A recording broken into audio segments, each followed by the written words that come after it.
she the problem. Cause my niggas serious. Boy, when they hit us with dope and kill us with crack, what the fuck with your leaders? I'm curious. He cashed out on your blood, traded you in and bought a new biz. Ask you the profits, I tell you the scheme. If you don't wake up, you gon' die in your dreams. I say you won't tell you no more. I swear these crackers try to kill us slow. Just spoke to a nigga and fed he up on parole because of the COVID. It feel like the host in this world that don't go together. Nowhere is gold in the ghetto. I'm in the city blazing with my niggas. Just told the devil the score never settled. Yeah, see the props. I'm tired of these niggas keep talking about, you know, you respect my religion, I respect your religion. Boy, your ass need to stop and ask you the props. You know, like we all come together. You know what I'm saying? They say God so loved the world. God so loved the world to know your ass need to stop and ask you the props. Don't give a damn what you talk about. Don't give a fuck what you believe. You gotta stand up and serve my God. We don't pray on our knees, nigga. Yeah. Hey, gentlemen, y'all, we don't pray on our knees, nigga. Gotta stand up. You know what I'm saying? Boy, your ass need to stop and ask shit. Oh, I'm with step, I'm solid for show. To the fake niggas, stay silent, I got it, let's go, let's go. I ain't taking no losses, ain't no token when we got the flow. Ain't no peace, just play with your own. I'ma be loyal to the right arm. Tell him we can't keep it slate. And I can never let bygone be bygone. Got your baby mother on high, baby pass through the fire. Ask you the props, that baby so belong to the Lord. I dare you abort it. Devil will fail you, bitch, I can afford it. I prepare slaughter, you bring my water. Push your leaders weak, let them lies slip through their teeth. Their ass need to stop and ask you the props. That's just the reality, Christians. I'm sorry to hurt your feelings. I know your pastor lied to you every Sunday for 30 years. Right. But that's what the church is for, lying. That's why they exist to lie the money out of your pockets. Boy, your ass need to stop and ask you to give a damn what you talk about. Don't give a fuck what you believe, nigga. Gotta stand up and serve my God. We don't pray on our knees, nigga. We don't pray on our knees, nigga. Gotta stand up and serve my God. We don't pray on our knees, nigga.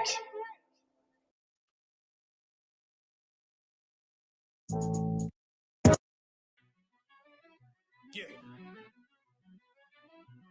Cold shit.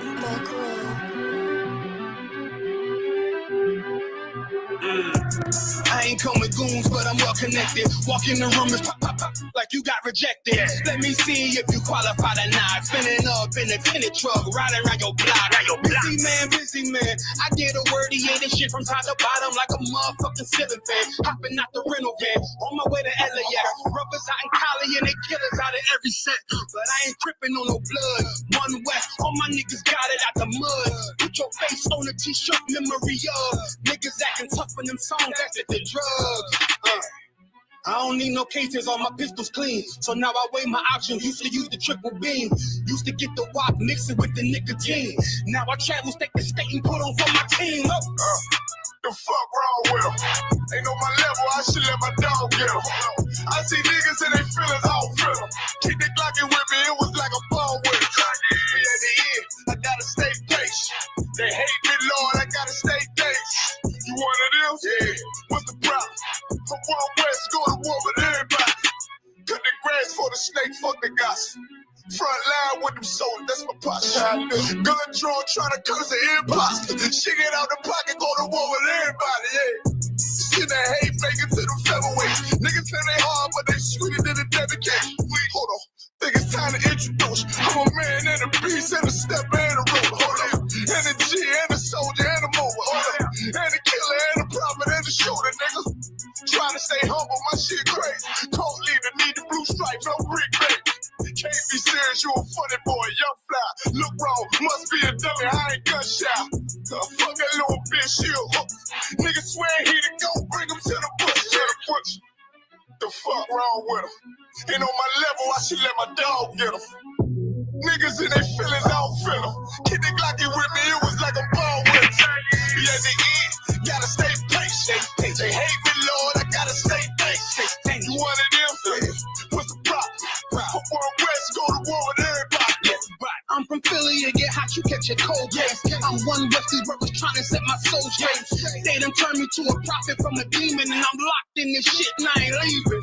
Never. Ski mask transform the war mode like I'm Voltron. Stamp on my head and my chest from the most high. Put something tight around your neck like a bow tie. Got my niggas waiting charged up like they phone died. Red letter, drip clean, it looks so fly. Claim me riding, that's why I left his ass roadside. He gon' die. Skyscraper to a nosedive. 9mm plus P for a 4-5. The fuck wrong with him? Ain't on my level, I should let my dog get him. I see niggas and they feelings all feel them. Kick the Glock with me, it was like a ball with it. Be at the end, I gotta stay patient. They hate me, Lord, I gotta stay patient. You one of them? Yeah. What's the problem? I'm one west, go to war with everybody.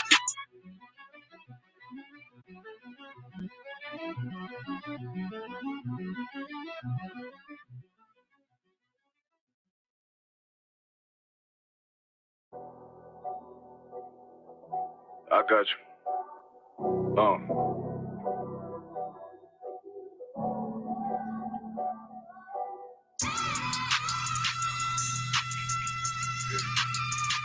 Let it vibe real quick. Look. The city eyes, it's time to both off. My God, a real nigga, cause he wasn't no flaw. Posted on the corner like a watchdog. Family secure, got that shotty in the closet by the mob ball. Fuck what they heard, but tell them it's all true. Be cautious, that foundation falls to you fall through. They gon' fall. Look, I keep this shit 50 times 2. Ain't no more heart in this game, I'm John Q. Told it in the ambulance, way above average. Fierce taste, he told him make me an apple tree. Left us in the valley full of bones, this where hope found. Java, come on, man. Dark sands get broke down. Riding through Evans to a mall quad. Telling me how the crackers turn this child into a ghost town. Focus out there, I lay that game down. I feel his pain, cause nothing is the same now. Never like shine like heaven through a rain cloud. Glock have a fit like my child, so tangent. Try to warn them niggas, we bear arms like tarantulas. Them mother niggas rant, I make anthems for it. I really see prophets under this banner. Make my enemies bow down on camera. Told my design I wanted black and white like a panda. I'm better than that nigga that's some dirty to handle. Look, I move like a Brazilian. Precious cargo, spirit ancient, but I got a new semi-auto. Wave that bitch around like where's Hardo. Sleep if they won't, I cut through they Z's like I'm Zorro. Pay me for his name, so I gotta keep that steel clutch. Trust me, I'm not what you think. I squeeze till it click like Dorothy when the heels touch. The world got me dumb, I don't feel much. Ride around with Yara just left the state bridge. Looking for a bitch better than Baby's kid. Remember I dropped Quiet Storm, I've been gone ever since. Still in the field, fuck them niggas on the fence, yeah.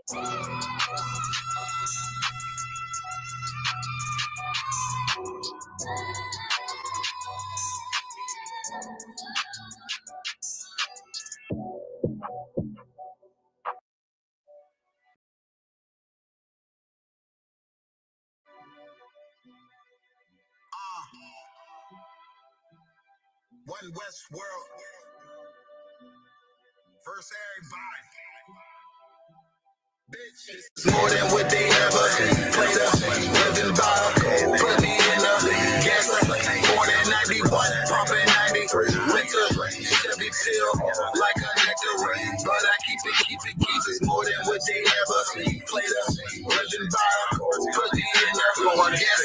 Born in 91, pumping 93. Winter, Chevy pill like a nectarine. But I keep it clean. Yeah, I'm too for real. Comfortable with myself, but they fraud. Man, I'm too legit. Off the thermos, they can't hold me back. Trying to check my check. I had my way, but my plate really busy. Really in the still. Thinking that check me out when in doubt. I'm gonna make my bread. Never lose niggas who is a feast. Know we all gon' niggas slick on my shit. Pop my shit. My bro said this shit greasy. She don't like the message. I get wisdom. I'm just rude as fetus. Tell my time, but not too much. They feel me. I know talk is cheap. I'm controlling it from a distance. This how it's supposed to be. Different what she never had. Now she can't get over me. I understand they don't want a man, they just want company. Shorty know I'm all about my gravy, trying to smother me.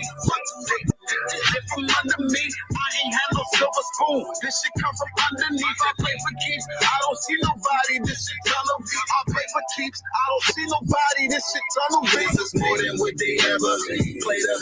Living by put me in a gas. Born in 91, pumping Winter, Chevy feel like a nectar. But I keep it more than what they ever played up. Nothing by put me in a gas.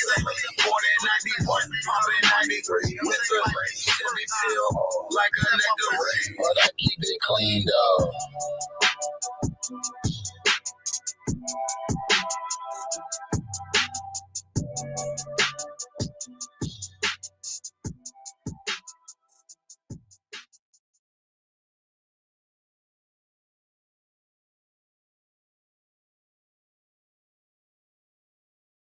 Back row.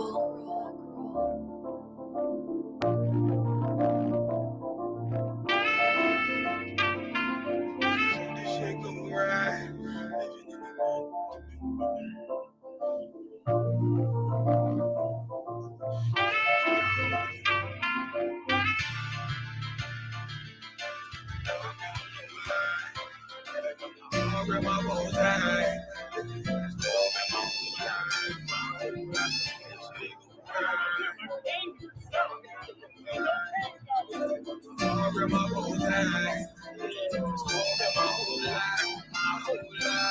You'll never see another nigga like this. Used to have that white bitch popping on the night shift. Now I'm one westward, sharper than an ice pick. On you rappers' necks, and it's feeling like some vice grips. Yeah, that's light shit. Send my bro a kite quick. Ties of war, we ain't forget about you. Keep your light lit. Rappers can't see. Most of them scared to witness. Go and close your eyes. This one right here for the trenches. Bad bitches, natural hair or extensions. Hood niggas that'll probably grip like some dentures. Runners on them fences. 23 and 1 out. Praying at that commissary hit before it run out. Bitches on the gram, dog filter with their tongue out. Couldn't stay home because they found the dugout. Closed casket, burner in the low jacket. My co-captain, riding on these whole rappers. My hoes fabulous. Now I don't mean that derogatory, but I'm a player and there's no my women riding for me. I avoided Maury. I got 2 chicks. If I can't make it through for them, then I'm useless. Sit down that roof, Chris, with a couple bosses. After the war, just to count our losses. It's not many. You see a smile on my face, but I'm not friendly. Gun on my waist, sipping white Henny. I just hope this shit go right. Living in the dark, you don't know light. Gotta got my heart and my bow tie. Waiting on the squad in my whole life. I just hope this shit go right. Living in the dark, you don't know. Allah punya.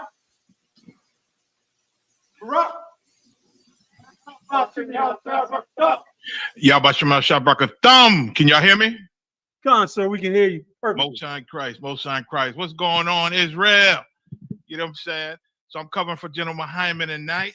You know what I'm saying? I might not be as good. Y'all have some patience with me. You understand? But we gonna get it in, man. Who we got with us tonight? I see headquarters. Kind out of one kind. Shout out to headquarters, New York, getting it in. You know what I'm saying? Shout out to Hebrews. All right, who else we got? Did I see Shadia Al over there? Come on, so we got Dallas with us. Dallas in the house. What's going on? Building it up. Is that Sawak back there? Trinidad. Who that? Oh, okay. No sweat. Shalom. Who is that in Dallas? Salaki, before I go. Is that Ash Sawak back there? Oh no, he looked like a brother named Ash Sawak. Live, sir. Okay, no sweat. I see him now. No sweat. Shout out Dallas. What's going on? Who else we got? We got Trinidad here with us. What's going on, Trinidad? Big man down. That school is beautiful, man. That school is beautiful. Who else? Florida in the building.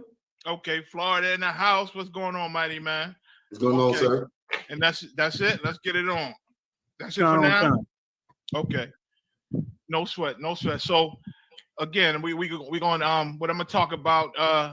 I'm gonna talk about, you know, keeping our zone holy, keeping this school holy, man.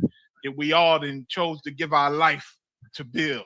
You understand? I want to thank the Most High and Christ first, Yahweh Shai, for commanding General Yohana first and foremost. You understand? The only man under the 4 head priests, you know, that the Lord put the spirit on. He put the spirit on these head priests to raise this school up back in 1969. After Abba Bivens, after a brother named Masha, you know, Masha left for whatever reason to do his own thing, and he left the school, and it went to the 4 head priests who commanded General Yohana was under at that time. You understand? Brothers made me aware that there's a guy They got brothers in Houston. He said, I think his name was Ariala. He used to be in a department called Central Command back in the day with Commander Johnny Yohana and other men. You know what I'm saying? It was a department in the ISUPK. But again, when Mashai left and started I think HOI or some bull crap, some Christian Israelite group, when he left, I think they stopped Central Command, and I know that cat Ariala, he had left with them. But brothers made me aware that he's still trying to teach brothers the Bible in Houston, probably other areas too. But and in his mind, and there's a lot of brothers do this. They leave the ISUPK, they leave the truth, start some old Christian nonsense, add a bunch of Christian philosophy, and still think they keep their rank. Like they're in a whole nother thing, saying a whole nother, like this cat, he went Christian years ago.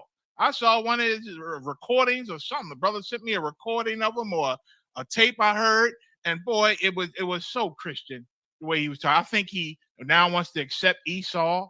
He don't think Esau is so bad, and it's a whole bunch of things they change. But when it comes to who I am, yeah, I'm so-and-so. I was back at the old One West. Guess what? The old One West did not die like you wanted it to. You understand? It kept going, and we still rocking it out. You know, we One West, you hearing One West right now. And I hope a lot of you watching, man. And they say one of his sons, I guess, is over one of their I don't know what you even call them, little clubhouses over there in Houston. You know what I'm saying? Which, and I know they watching. All of them Christian Israelites watch the classes at the ISUPK because they need to understand the Bible. And they can't understand the Bible without us. And they listen to us. Then they go front in their classrooms like the Lord gave them this breakdown. You understand? When they got it from Officer Shadia Allah, and they got it from Captain Yatazak, and they got it from Captain Tawar and Captain Tazaria. They hear your breakdowns in your classes, Hebrews, and then they go front with their little men to try to get some followers like the Lord gave them this understanding. You understand? They still claiming they rank. You can't do that. Once you leave the ISUPK, you understand? If you got a cover, you should give it up. Like a brother just posted recently. Give your cover up if you disagree with us. You don't believe what we believe. We so wrong and we so evil. We the Pharisees and Sadducees. Give that goddamn cover up so we can hang it on the ceiling. It is where we put the graveyard. We made the ceilings our graveyard where we hang your covers, because that man did earn that cover. He dead now. He didn't let Satan influence him. You understand? You can't claim your rank when you leave the school. You can't claim your name. These niggas walking around like I'm still Rapaya Allah. We gave you that name. You ain't here no more. That ain't your name no more, Negro. You is Tyrone again. You are Tyrone again. And that's that. They come with us. I'm Shadrach Allah. No, nigga, you are like Yatazak say, you Demetrius. You Demetrius again. You think you're gonna keep your rank? You ain't in here no more. You understand? You put down your sword, you gone, you start your other school, and that's fine. We ain't gonna hate you. We ain't gonna run up in your place and ransack your building. We ain't gonna do none of that. We just gonna keep on upholding this truth that the Lord built on this earth that we all fell in love with. Like Commander General Yohana fell in love with. And when damn near everybody left and wanted to erase the UPK, you understand, he stood strong and said, I love this place. And the Lord showed me this place is great. I'm standing with it. And took two knuckleheads with him. Two knuckleheads that also happened to love the UPK that they fell in love with. General MAHAYAMAN and myself grabbed our little knuckleheads fresh out of college and said, listen, man, y'all got love like I got love. Let's rebuild this thing. He said, Maya, I know you had been to Passovers with thousands of brothers, and it seemed like all hope is gone and they left. But we're going to have it again. We're going to have it again. And listen, the past several Passovers showed me, General Yohana knew what he was talking about. I knew it back then. The Lord showed me back then, but I can't convince men that I know what I'm talking about. So I just tell you what I know and what I believe. And if you follow it, you know, the Lord will put the spirit on you to follow it or not. That's all the truth is. We plant the seeds, we water it, but the Most High bring the increase. You understand? So you can't keep your rank. You can't keep your Hebrew name. You back in the world. You know, I don't care who you are. You understand? And Negroes, I hear Negroes talking about nobody give us a counsel. We want a counsel. You don't need no counsel from us because you don't believe what we believe. You understand? You don't follow what we follow. You understand? What a counsel from us going to mean nothing to you. Scripture say, cast not your pearls among swine. What are we giving you a counsel for, brother or sister? You understand? When you rather get high, you rather do your own thing. You smarter than us. You understand? So go do your own goddamn thing. You understand? Go find a group that believe what you believe, because we wrong. We wrong for calling them Christian Israelites. They are brothers. We supposed to love them too. I guess we supposed to be part of the whole unity thing they got. That, you know what I'm saying? We are not doing that. We are unaffiliated because, like a young man recently brought out in one of his classes, it only take one of us, man, to do evil things and to be corrupt for the Lord to come against the whole entire zone. You understand? And we ain't going to do that.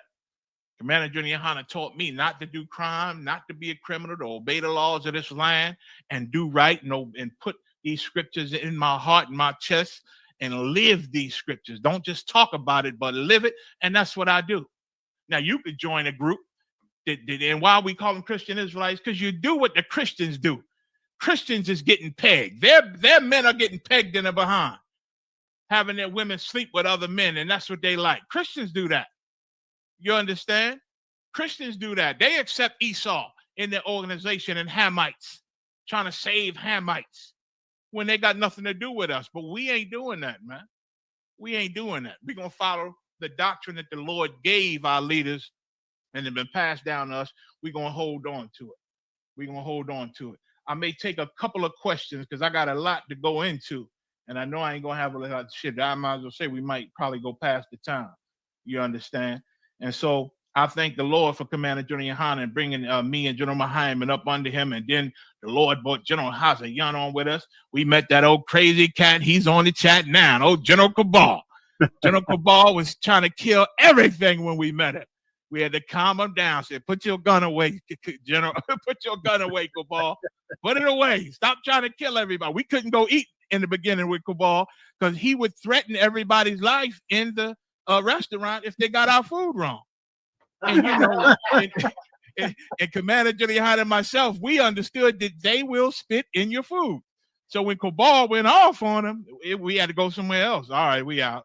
We apologize. We gone. We had to go find a whole new place. It took about a year for Cabal to calm down and stop trying to kill everybody that was against us. You understand? But that was heavy, man. We needed that spirit. The Lord brought up that spirit in his own, and now he wanted the generals in this school because we need General Cabal. We need him because he's a genius beyond belief, technical with every damn thing, and keep all our business and records in order. You know what I'm saying? They keep you brothers in order. I hear him every week. These are the cities that missed the damn check-in. Check in with the general, man. Stop playing games, captains and camp leaders. You understand? Do your thing. Like, we was called here not to be common. We was called here, let me see. We was called here to do what we was taught, man. And Commander Junior Hanna, he was taught a certain thing. And whether they changed it or not, or left or not, he kept that going, man. He kept that going. He honored his fathers.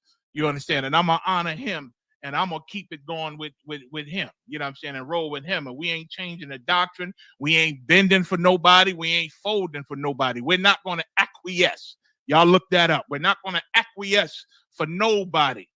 We're not going to smooth it out because it's going to make you feel good. We're going to keep the doctrine the doctrine. They mad at me. I would never follow a man that used the word fuck. he said fuck. Because I made a damn post and I said fucking scared everybody. I said, they don't know what the fuck you doing. And they said, oh my God, what'd he say? And everybody crying, and Christian Israelites, I can never follow nobody who talk like that. Well, boy, in ancient times, Christ cussed a few people out too, back in his day. The things he said in them scriptures, that was a cuss out back then.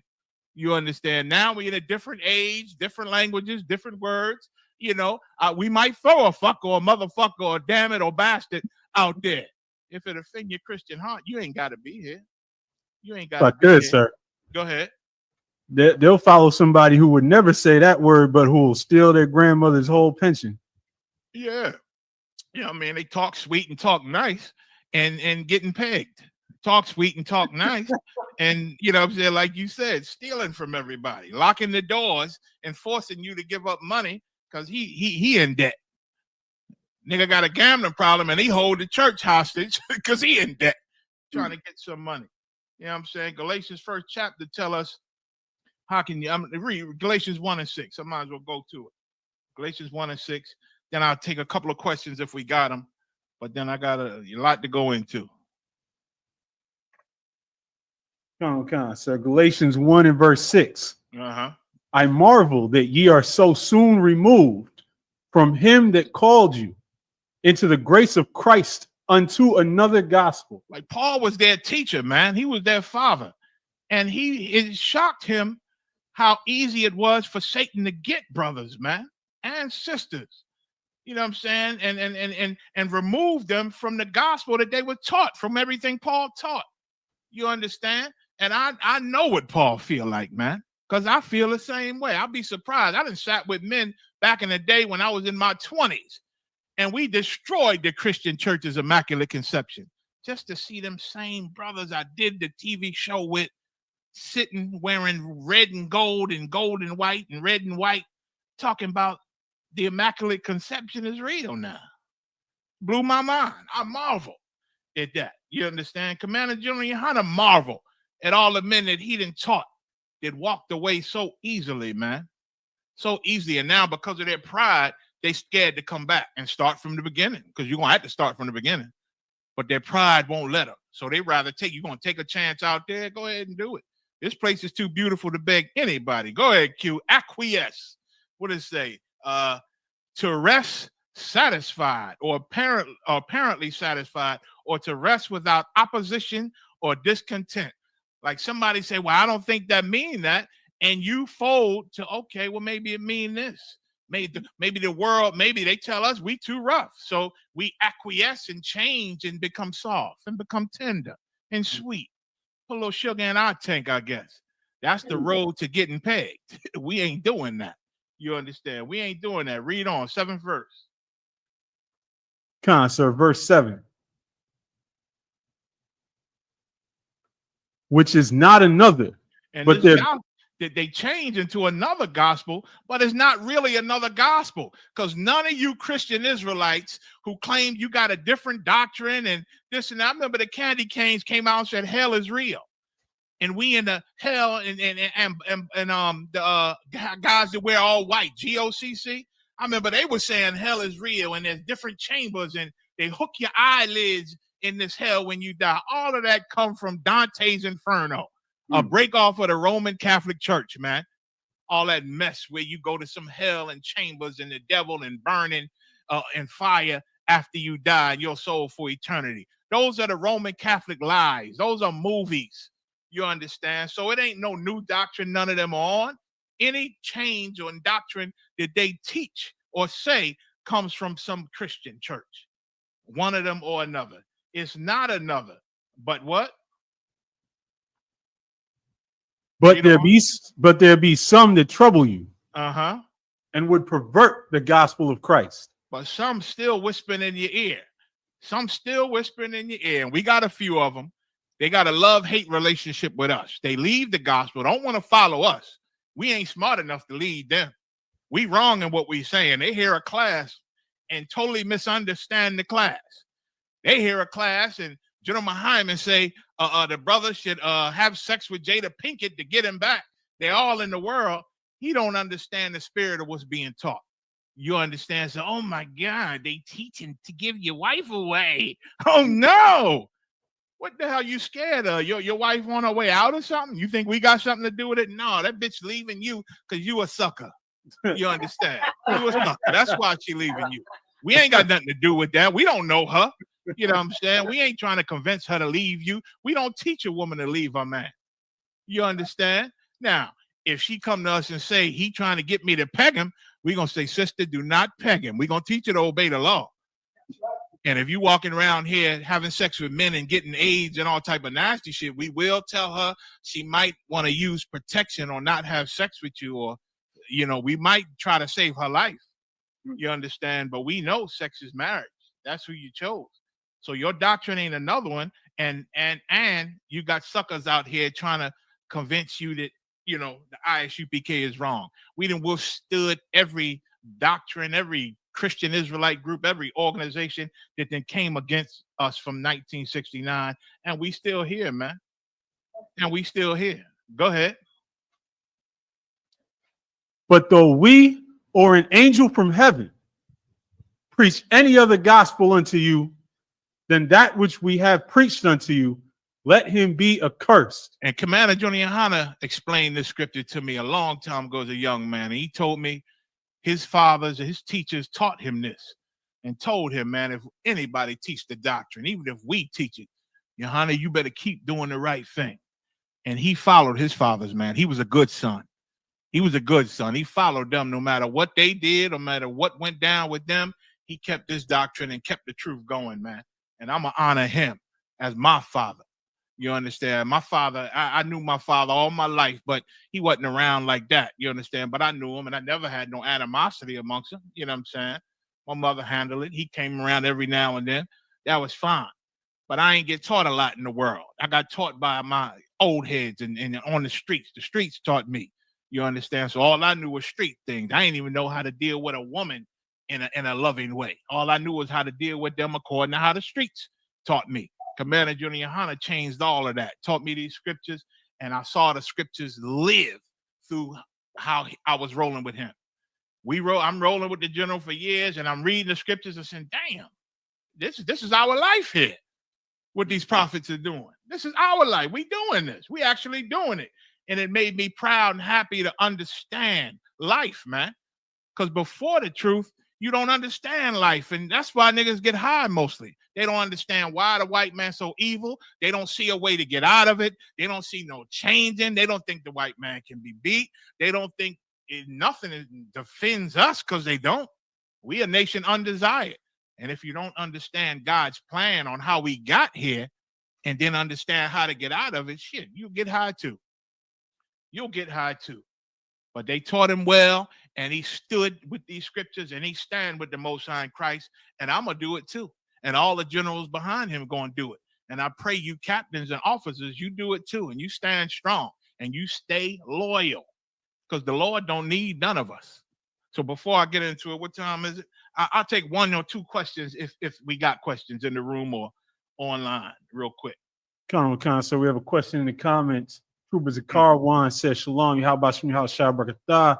Checking in from Dallas, Salakia, Ottawa. Can you break down 1 Timothy chapter 5 and verse 11 through 12? Come on, 1 Timothy, let's get it.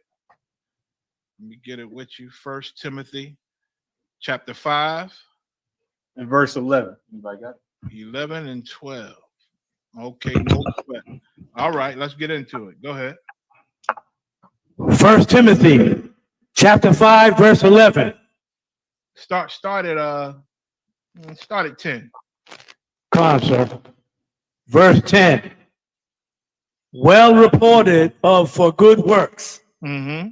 If she have brought up children. And it's talking about widows. Let not a widow be taken into the number under 70, having been the wife of one man. Go ahead. Come. If she have lodged strangers. So she got a good reputation. She has been reported that this is a good sister here. You understand? She done brought up children. She done raised her children. She done had her husband once upon a time. She done took in strangers. She done done good works for the brothers. Go ahead. Come. If she have washed the saints' feet. Uh-huh. If meaning she catering to the brothers. Go ahead. If she have relieved the afflicted. Mm-hmm. Go ahead. If she have diligently followed every good work. And listen, in the ISUPK, we got sisters like that, man. Brothers know that they ribs, since they not priests, they can't go on the streets and they can't do lectures. They need something to do. You understand? Our ribs need something to do. Like my rib, she real good at creating things, little knickknacks. She do little baby showers, and she make a whole bunch of toilet paper somehow. She make it look like a cake. She did a baby shower recently, and the people was trying to ask could they get a slice of the cake, but the cake was made of toilet papers and things. She good at decorating and doing things like that, and doing little events like raffles. I think she just did a raffle. A brother in Delaware just won some type of tablet and a whole bunch of things that go with it. You know, she do things, try to raise money for the school and different things. And I allow her because you know she needs something to do, and she good at it. She's very good at it, and you'll know what your wife is good at. A lot of sisters help with the clothing giveaways and the food giveaways. A lot of sisters do those things. So here, these widows, you know, they ain't got no man, so the school becomes their man. The priests become their man, and they do good works and got a good reputation. Read on. Khan out of Khan. Verse 11. But the younger widows refuse. Mm-hmm. For when they have begun to wax wanton against Christ, they will marry.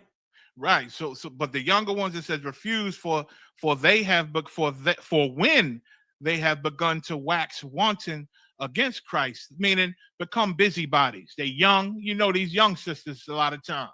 You just got to be careful with them. Like the Lord say, fathers got to keep a hand over their daughters' heads. You know, to keep a hedge around them and keep them. You know, you got to keep them humble. In other words, you got to watch them.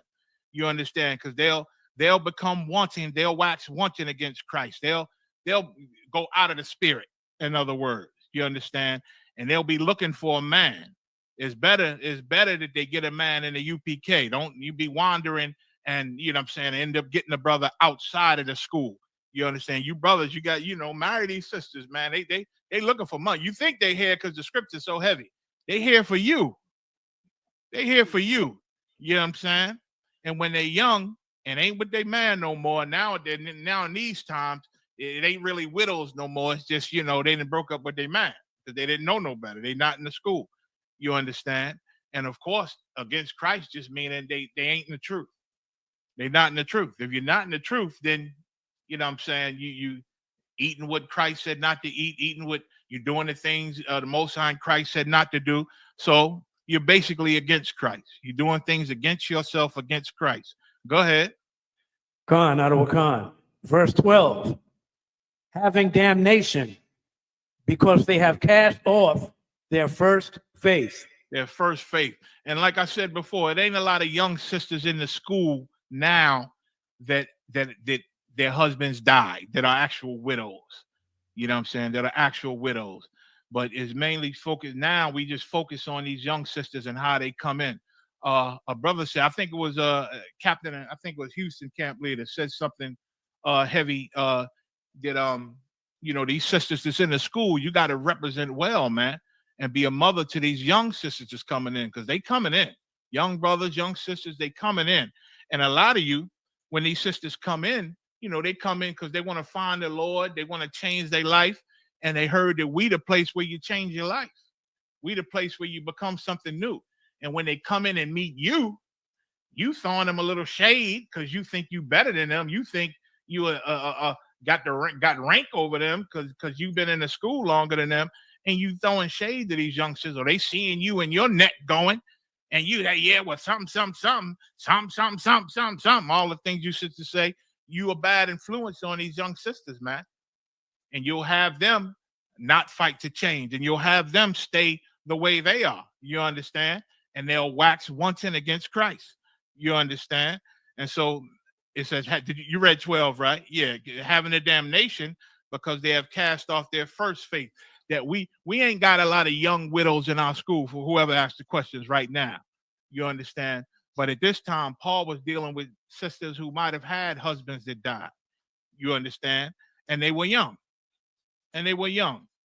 And now they trying to learn that, you know, they done learned already with their husband. Now their husband gone. They need another husband, in other words. They need a man.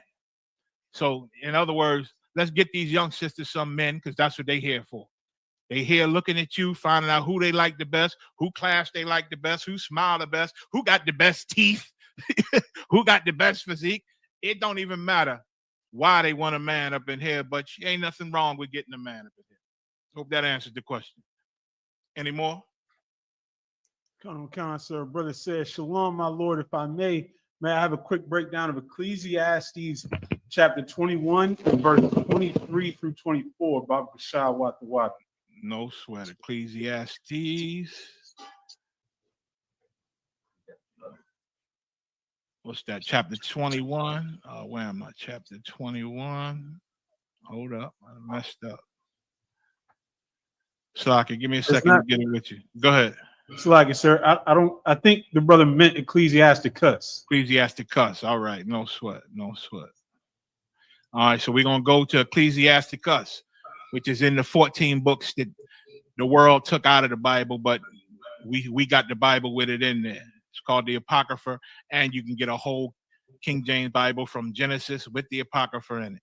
Ecclesiasticus, chapter 21, and then I might have to jump into my subject. And what verse? Chapter 21, verse 23 through 24. Okay, let's do it. You got it. Ecclesiasticus chapter 21, verse 23. A fool will peep in at the door into the house, but he that is well nurtured will stand without. Go ahead. Verse 24. It is the rudeness of the man to hearken at the door, but a wise man will be grieved with the disgrace. No sweat. Salaki, go read 23 again. Khan out of Wakam. A little bit, baby. Salaki. Go ahead. Verse 23. A fool will peep in at the door into the house. You know how the Lord, there's a scripture saying, don't be busybodies. Don't be in other man's business, in another man's business, right? You understand? So a fool, he'll peek in and try to look into a man's household. You understand? Go ahead. Khan out of Wakam. I guess and see secrets. See secrets. Go ahead. But he that is well nurtured will stand without. And he that is well nurtured will stand beyond. A man with wisdom, you know what I'm saying? He'll stand without. He won't invade on a man's privacy to maybe uncover his sin. You understand? The scriptures say, you know, I'm paraphrasing. It say a good brother or wise brother covereth sin. You know what I'm saying? We try to help a brother out rather than destroy him. You know what I'm saying? If we could, if he's savable, everybody can't be saved, but we will attempt to save people. Even Paul, see, he got to the point where he had to deliver some up to Satan because they couldn't be saved. You understand? But a foolish cat, an unwise cat, he'll peek in at the door into the house. He'll try to, you know, sneak up in everybody, see your sin to destroy you. You understand? But a well-nurtured and wise man, he'll stand without. Just like doing when who was it? Noah. When Noah got drunk, you know what I'm saying? His sons knew he was drunk and naked. And Ham, of course, his simple ass, he was a fool. He went in and looked at his father, went and made fun of his father to the brothers, wanted them to come make fun of him. But Shem and Japheth, they got a covering and walked in backwards so they didn't look on their father's nakedness, and they covered him up, man, and covered him up. And so you could use that as a precept. Like fools want to embarrass and make a mockery of, you understand? But wise men, you know, they'll cover it up and try to, you know, help you. You understand? That's what that's saying. 23. Go ahead. 24. Khan out of Khan. Verse 24. It is the rudeness of a man to hearken at the door. But a wise man will be grieved with the disgrace. Right. He'll be discreet. It is rudeness of a man to hearken at the door. Like he'll be in there trying to discover your secrets and try to you know, get dirt on you. In other words, get dirt on you probably so he can go murmur later. Because again, it's calling him a fool. It's calling him rude. You understand? Unwise. Because the opposite of him is the wise man. You understand? The wise man that will be grieved with disgrace. Read on. God. But a man of experience is ashamed of him. Where you go? What verse you at? Oh, Slavia, sir. Okay, no sweat. 25.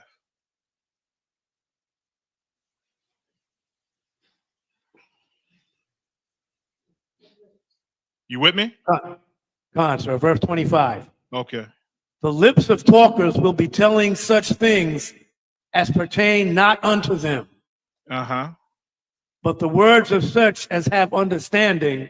Right. So again, it said a wise man will be grieved with the disgrace. You know what I'm saying? A wise, like, is rude and is foolish to try to, embarrass men. Try to embarrass men, especially of your family, and especially in this school. We'll bring it to today. In this school, is rude and foolish to try to embarrass a brother that's in this school. You understand? But somebody wise will be grieved with the disgrace, which is part of, I'm gonna go into a little bit of that later. You know what I'm saying? They'll be discreet. Wise brothers. We got some wise young brothers in here. And we got wise captains, we got wise officers, you know what I'm saying? And they, they see things in the school and they handle it the right way. You understand? Some brothers don't handle it the right way.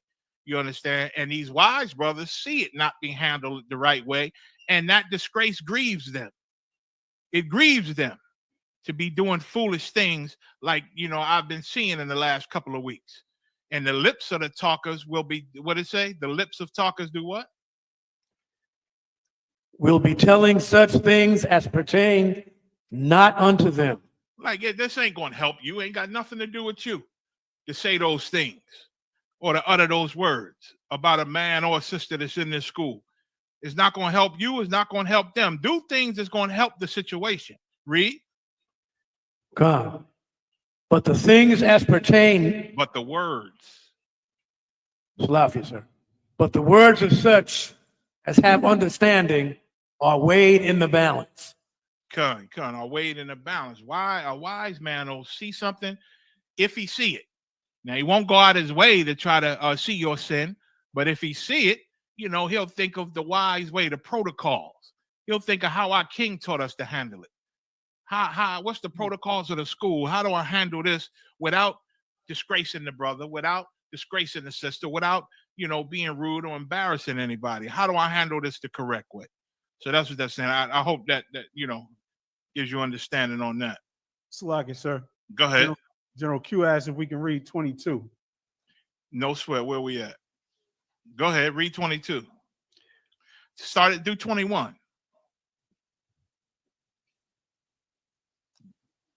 Go ahead. Beginning of verse 26.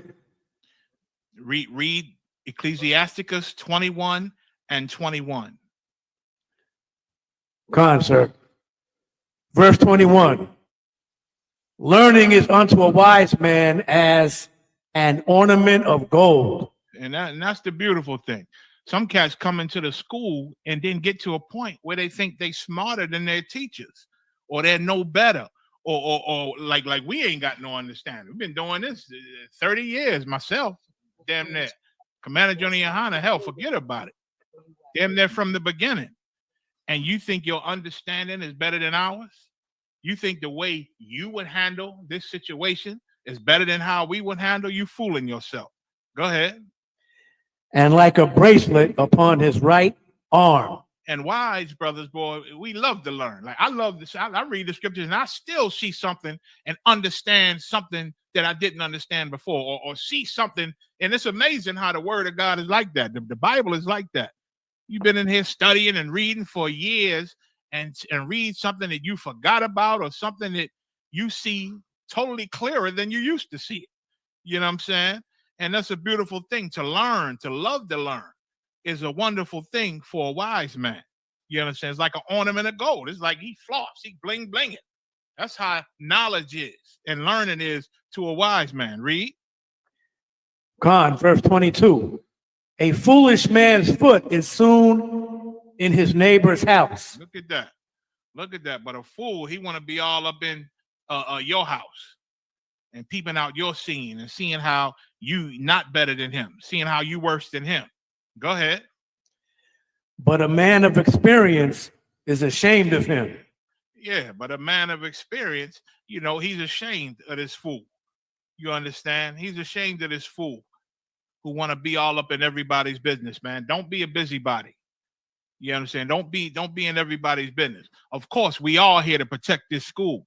And if you see something, if you see something They seem out of the spirit. They seem foolish. And I use the words I've been hearing lately: weird and goofy. You see something weird, you see something goofy, yeah, you see something out of the spirit and all that. That's an offense, because that ain't supposed to live in this house. You understand? You attack it. You follow the proper protocol. I hope that was it. Q, just let me know. I'll take maybe one more question. Kind of real if quick you got shout it. out. Atlanta in the building. Most High in Christ. Shalom, Atlanta. Baltimore. Be more in his house. What's going on? That's my main man right there. What's going on, Hebrew? Shalom, Lord Christ, sir. Shalom. Go ahead. Chicago joined us as well. And Chicago in the building. Most High in Christ. Shout out to Chicago. That's Big Priest is on. No sweat. And all the brothers under him, man, handles their business. Go ahead. Most High in Christ. A brother asked, Salakia, sir, if I may, with your grace, Sadawan, get a general breakdown on Romans 10 and verse 4 through 7, sir, about the shot. No sweat. Romans 10, verse 4 through 7. No sweat. Whenever y'all got it. Come on, sir. Romans chapter 10 and verse 4. For Christ is the end of the law for righteousness to everyone that believeth. No sweat. Who can tell? Who can take a shot at what that means? Christ is the end of the law. Because Christians read that, and of course they say we ain't under the law no more. We ain't got to follow the law. We can eat pork. We can eat shrimp. You understand? We can eat shelled fish now. We ain't got to celebrate the Passover. We can celebrate Christmas. We can do what the hell we want. We're not under the old law. They always talking about how much we're not under the old law, but boy, the law of tithes never go away. The law of tithing never go away. That ain't part of the old law, I guess. Getting that money. You understand? That ain't part of the old law. Well, it is part of the old law, and the old laws are still in effect. You understand? But what does it mean Christ is the end of the law? Akim. Where you young brothers at? Can I get some more ice, baby? Anybody. If not, I'll break it down. But anybody want to take a shot? Salaki, sir. Go ahead. What city? Headquarters, sir. Okay. No sweat. What? Okay, no sweat. I see. Go ahead. That we would no longer be punished on the spot. Okay, not quite. You on it though. You on it, but not quite. Not quite. Not that we would be punished on a. What does it mean? Christ is the end of the law. Go ahead. Salaki, sir, if I may, do it means if you follow Christ, you won't be punished by the law. If you follow Christ all the way. Basically, I'll give it to both of y'all. No sweat. He's the end of the law, not the law meaning thou shalt not sleep with your neighbor's woman. And thou shalt not lie, thou shalt not covet. Not those laws. The law is talking about is like the police. How we call the police the law? Here come the law, here come the law. That's what Christ is the end of. That grace that he gave us, it's the end of somebody running up on you and chopping your head off if it's a Christmas tree in your house. Like y'all can celebrate Christmas at the end of this year. Ain't nobody gonna come cut your head off. The priest ain't gonna come and arrest you. You understand? You can get away with it. So he's the end of the law because of the grace that he gave us. The law meaning the punishments, the judgments of the law. You understand? So both of y'all was on it. Read. Train straight.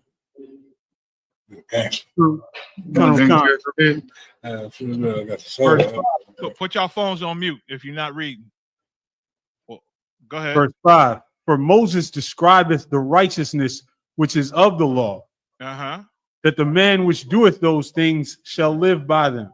Right. You follow the law. Ain't no police coming for you. Back in Moses' time, you was good. You know what I mean? You obeyed the laws. You didn't break any. So you ain't have no priests coming up on you with judgment. Go ahead. But the righteousness which is of faith speaketh on this wise. Say not in thine heart, who shall ascend into heaven? That is to bring Christ down from above. So and what's he said 4 to 7, right? So he said for Moses described the righteousness which is of the law. He went into how the Lord would bless us. You know what I'm saying? And how we would live good and we would have our children if we observed and did the law in Deuteronomy. He said it. If we observe and do, we will be blessed. He ran it all down. You understand? And then it said that the man, Slakia, did I skip ahead? That the man that doeth them shall live by them. Read 6 again, Slakia. Sir, but the righteousness which is of faith, right? That's go ahead.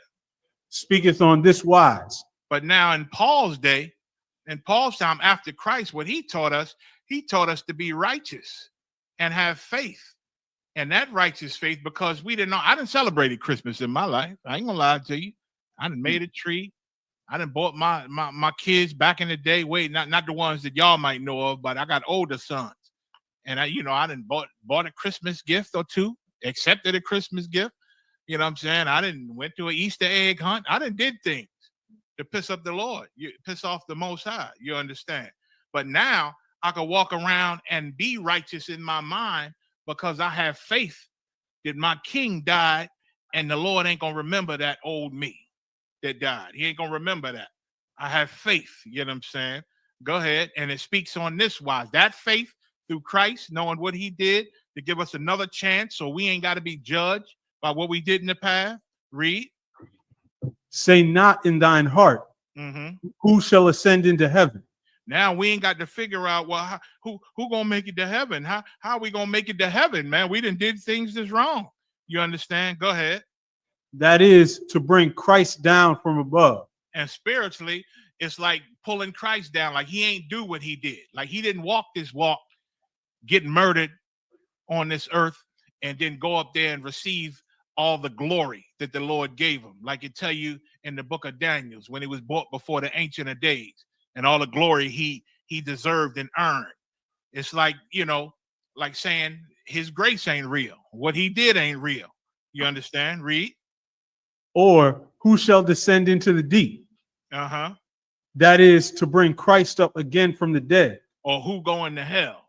Who ain't gonna make it? You understand? Who the Lord gonna look down on? You understand? Read.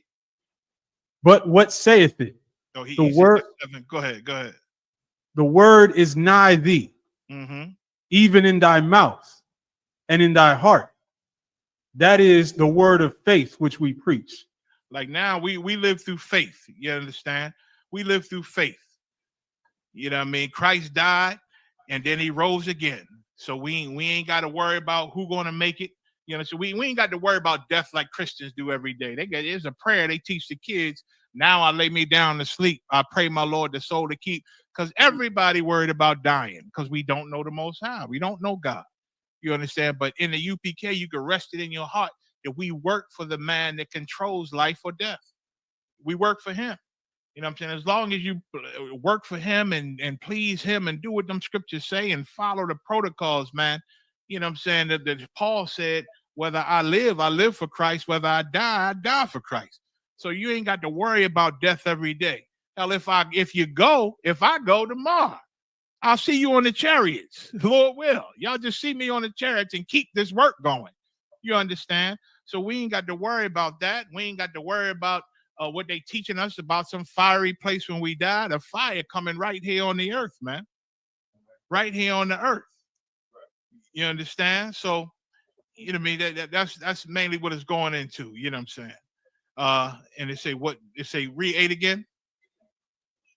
Sir, verse 8. But what saith it? The word is nigh thee, even in thy mouth and in thy heart. Like we done been taught right. The word is close to us. It's in our chest, man, in our heart, in our mouth. And we know what we talking about. You know what I'm saying? We know the white man is the devil. Can't nobody turn us from that. We know how to get out of here. We know the Lord is coming and we got to be patient. He been patient with us and our hard-headed behind. We can't be patient. We can be patient. You understand? We got the word. We got the truth. It's in your mouth. It's in your heart. Read. That is the word of faith, which we preach. Right. And that's what we teach, man. Brothers arguing with the Jewish man. The Jewish man, he don't believe in Christ. He don't believe. So that's the problem. We don't believe in no Messiah. That's part of Judaism. Well, we ain't in Judaism or whatever. We not part of that. We the real born blood royal 12 tribes of Israel. We are the real Jews, man, not Jewish. You understand? And we understand the tribes, and the Lord then gave us all the secrets, man. He revealed all the secrets to us, and we understand. And we understand. Hell, and if it's something we don't understand, we can get on the phone and make a call. Hell, I run the Command of Junior High all the time. Sir, what is this saying? Is this another level? What is this talking about? And that's that. You know what I'm saying? And that's that. So I'm gonna try to begin to go into the some of the things I wanted to talk about tonight. You know what I'm saying? I know, of course, everybody know we tout being brothers and being brotherhood is a weapon, and we understand that and we know that. And the Most High in Christ, He gave us the brotherhood and how to accomplish the brotherhood and told us how to do it. But time and time again, I'm seeing brothers fail at it, man. And these are good brothers, man. These are good brothers, but they forget about the protocol. First and foremost, Jesus Christ don't make no suggestions. When He say to do something, it's an order. He's our king. It's an order. He's our king. He say do this, and Christ said to do it, but I think because I love this brother, I ain't gonna do it like that. Well, you out of order, man, and you part of the problem. You part of the problem because our king gave us orders. I'm gonna start with this: Matthew 22 and 35. Whoever get it, whoever get it. We're gonna go into the greatest because they asked Christ back in His time, what's the greatest of the laws? These are highfalutin Negroes back then, lawyers and whatnot, doctors and lawyers. And they say when Christ was 12, He was consulting with doctors and lawyers since He was 12. So He knew their minds, He knew how they thought. And about time He was a grown man, He knew how to handle these cats, man. He knew how to handle them. 22 and 35 for Matthew. Sir, Matthew 22 and verse 35. Then one of them, which was a lawyer, asked Him a question, tempting Him and saying, and again, asking Him a question because He's a lawyer. He know how to talk to people. He know how to trick people into saying things that He want them to say. You understand? He knew how to do that. And so He thought He could do it with Christ. He didn't want the answer. The scripture tell you what He wanted. He was tempting Him. He was tempting him. He was fucking with him, in other words. I know you Christians like, oh, he said fuck again. Christ was fucking with him. He was fucking with Christ, trying to fuck with Christ. You understand? But Christ understood this thing. So they tempted Him. Go ahead. And saying, Master, which is the great commandment in the law? Out of all the commandments, what's the great commandment? What's the top commandment of the law? Go ahead. Jesus said unto him, Thou shalt love the Lord thy God with all thy heart and with all thy soul and with all thy mind. Go ahead. This is the first and great commandment. Because what does this do? If you love the Most High with all your heart, your soul, your mind, and we all heard the scripture before, but if you do that, then you're going to think of the law. You're going to think of what He put in this Bible. Scriptures say the scriptures was written for our learning. And learning in the ISUPK, you should be learning from the mistakes of our ancestors. It's a lot of mistakes in that Old Testament. And we're supposed to learn from it, man. And better ourselves and not have to go through those same things again. You understand? You had people murmur against Moses, and the Lord made them leprous. The Lord made them leprous, man. There was people that murmured against David, mad, and things happened. Murmured against Moses again, and the ground opened up. You understand? The ground opened up. Right. So it's things that happened that David committed. He committed a sin. And the Lord forgave him, but He took his son, man. He took his son from him.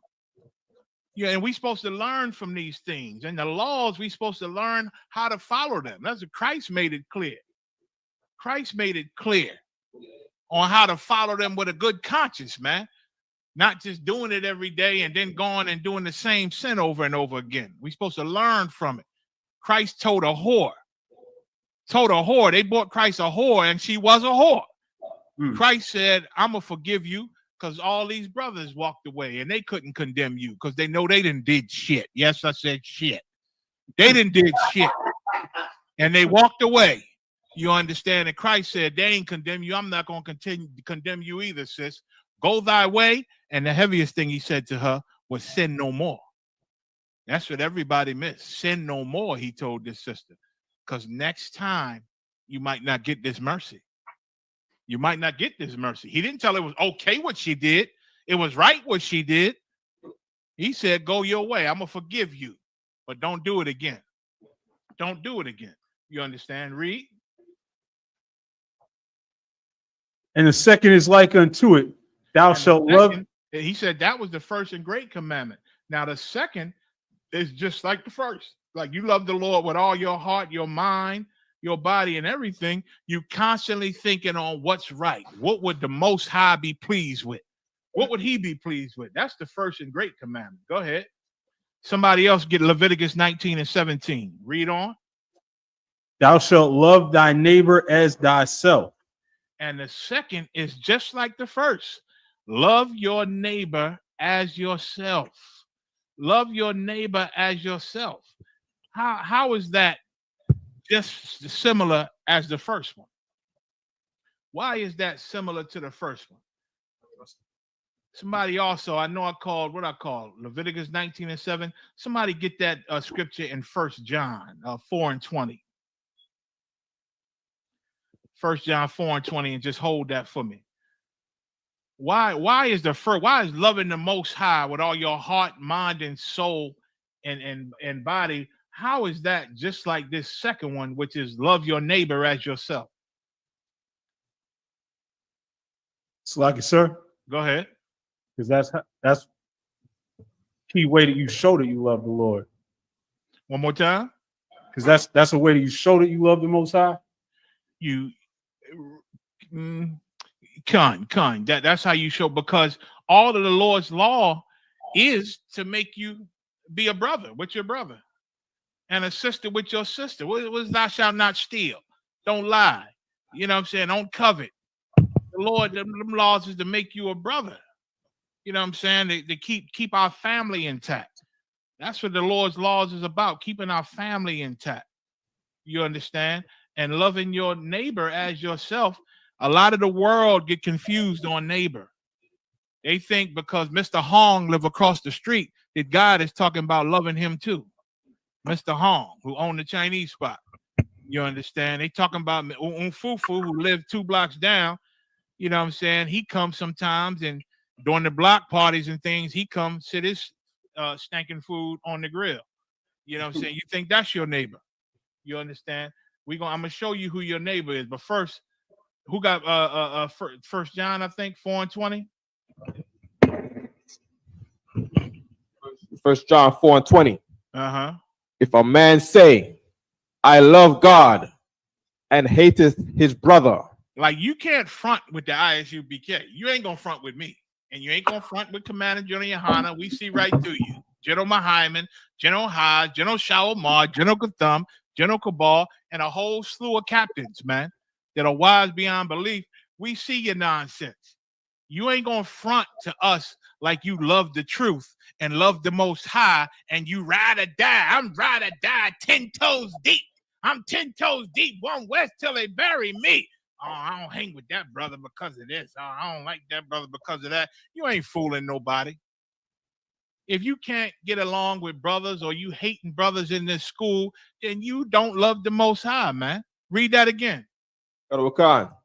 If a man say, I love God. Go ahead. And hateth his brother. Yet you speaking against your brother in this school, part of this body. Go ahead. He is a liar. And this is the Bible, man. This is the scriptures telling you to your face. This is the book that John wrote. You a goddamn liar. You don't love the Most High.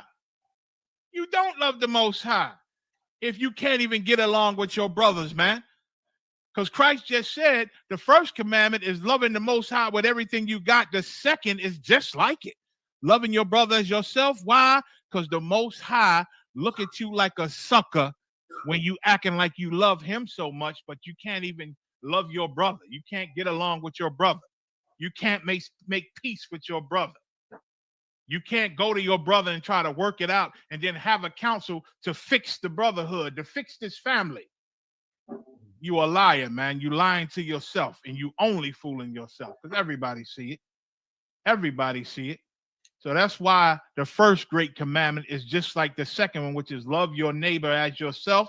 And let's clear up the neighbor part while we got it. Leviticus 19 and 17. The book of Leviticus, chapter 19, verse 17. Mm-hmm. Thou shalt not hate thy brother in thine heart. Read that one more time. God. Thou shalt not hate thy brother in thine heart. So the Lord said, don't hate your brother in your heart, man. That's what he said. That's what the Bible says. Don't hate your brother in your heart. But check this out. So the subject is how you feel about your brother, hating him. Go ahead. God. Thou shalt in any wise. But instead of hating your brother in your heart, instead of that, go ahead. Rebuke thy neighbor. Rebuke thy neighbor. So in this context here, read on first. Go ahead. God. And not suffer sin upon him. And don't suffer sin upon him. So in this here, your neighbor is who? Who is your neighbor? According to Moses, according to the law. Anybody? Your brother, sir? Your brother. Who was that? In what city? Headquarters. No sweat. Your brother. So we see in here that according to the Bible, our neighbor is our brother. Read on. Khan out of Khan. That's verse right, Marco Lot. I missed the first name. We ain't there yet. Go ahead. Your brother, right? GM Rich Bullies, your brother. Kasala, your brother. Your neighbor is your brother. Is not Mr. Kimchi that own the store on your corner, man. It's not Motufu. It's not the East Indians that live on your block. You understand? Those are your modern day. They call them neighbors. They just live close to you, which I'll be surprised if they really did, because they ain't in the ghetto with us no more. They didn't roll out of there. You understand? But your neighbor is your brother. Go ahead. Khan, verse 18. Thou shalt not avenge, nor bear any grudge. Don't avenge, don't punish, in other words. That's why the Lord say, judge not, lest ye be judged. You understand? Because we ain't to avenge, man. We ain't to, because we think a brother is wrong, we ain't to hate him, man, and destroy him, and to try to, kill a man. You know what I'm saying? We don't wish judgment on a man. You understand? We're not to avenge them, nor bear any grudge. Go ahead. Against the children of thy people. Against the children of thy people. Read. God. But thou shalt love thy neighbor as thyself. But instead of bearing a grudge against the children of thy people, it says, thou shalt love thy neighbor as thyself. Now, in this one, it's talking about your neighbor again. Who is your neighbor in the 18th verse? Anybody? You just say it quickly. Holler it out. Your brother? Yes, but in the 18th verse, it don't say brother. What does it say in the 18th verse? Oh, the children of thy people. Who is your neighbor? The children of your people. Who is your brother? Your cousins, your family, Israelites, in other words. So now, according to these two verses, your neighbor is, like you said, your brother, and they're the children of your people, man. So Donald Trump is not your brother. He's not the children of your people. You understand? Joe Biden is not your brother. He's not the children of your people. Now, some of you Christians just listening, guess what?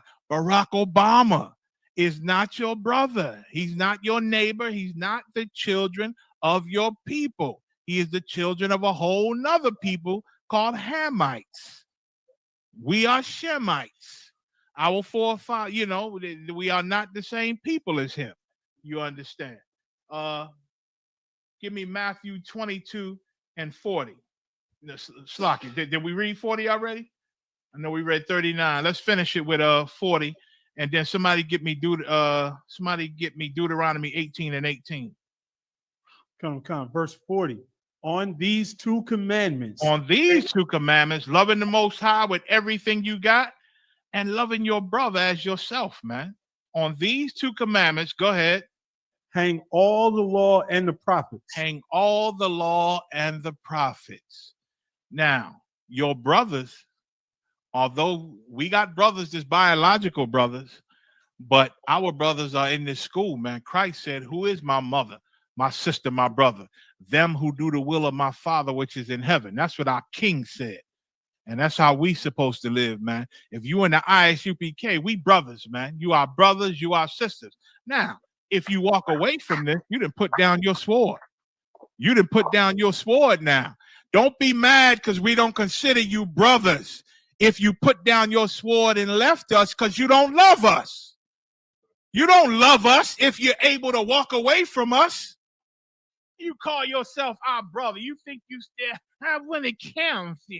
Please give me a counsel. He won't give me a counsel. Negro, go to T.D. Jakes for a counsel. Go to that homo Bishop Nathaniel for a goddamn counsel. Go to find out who leading the damn candy canes down and go to them for a goddamn counsel.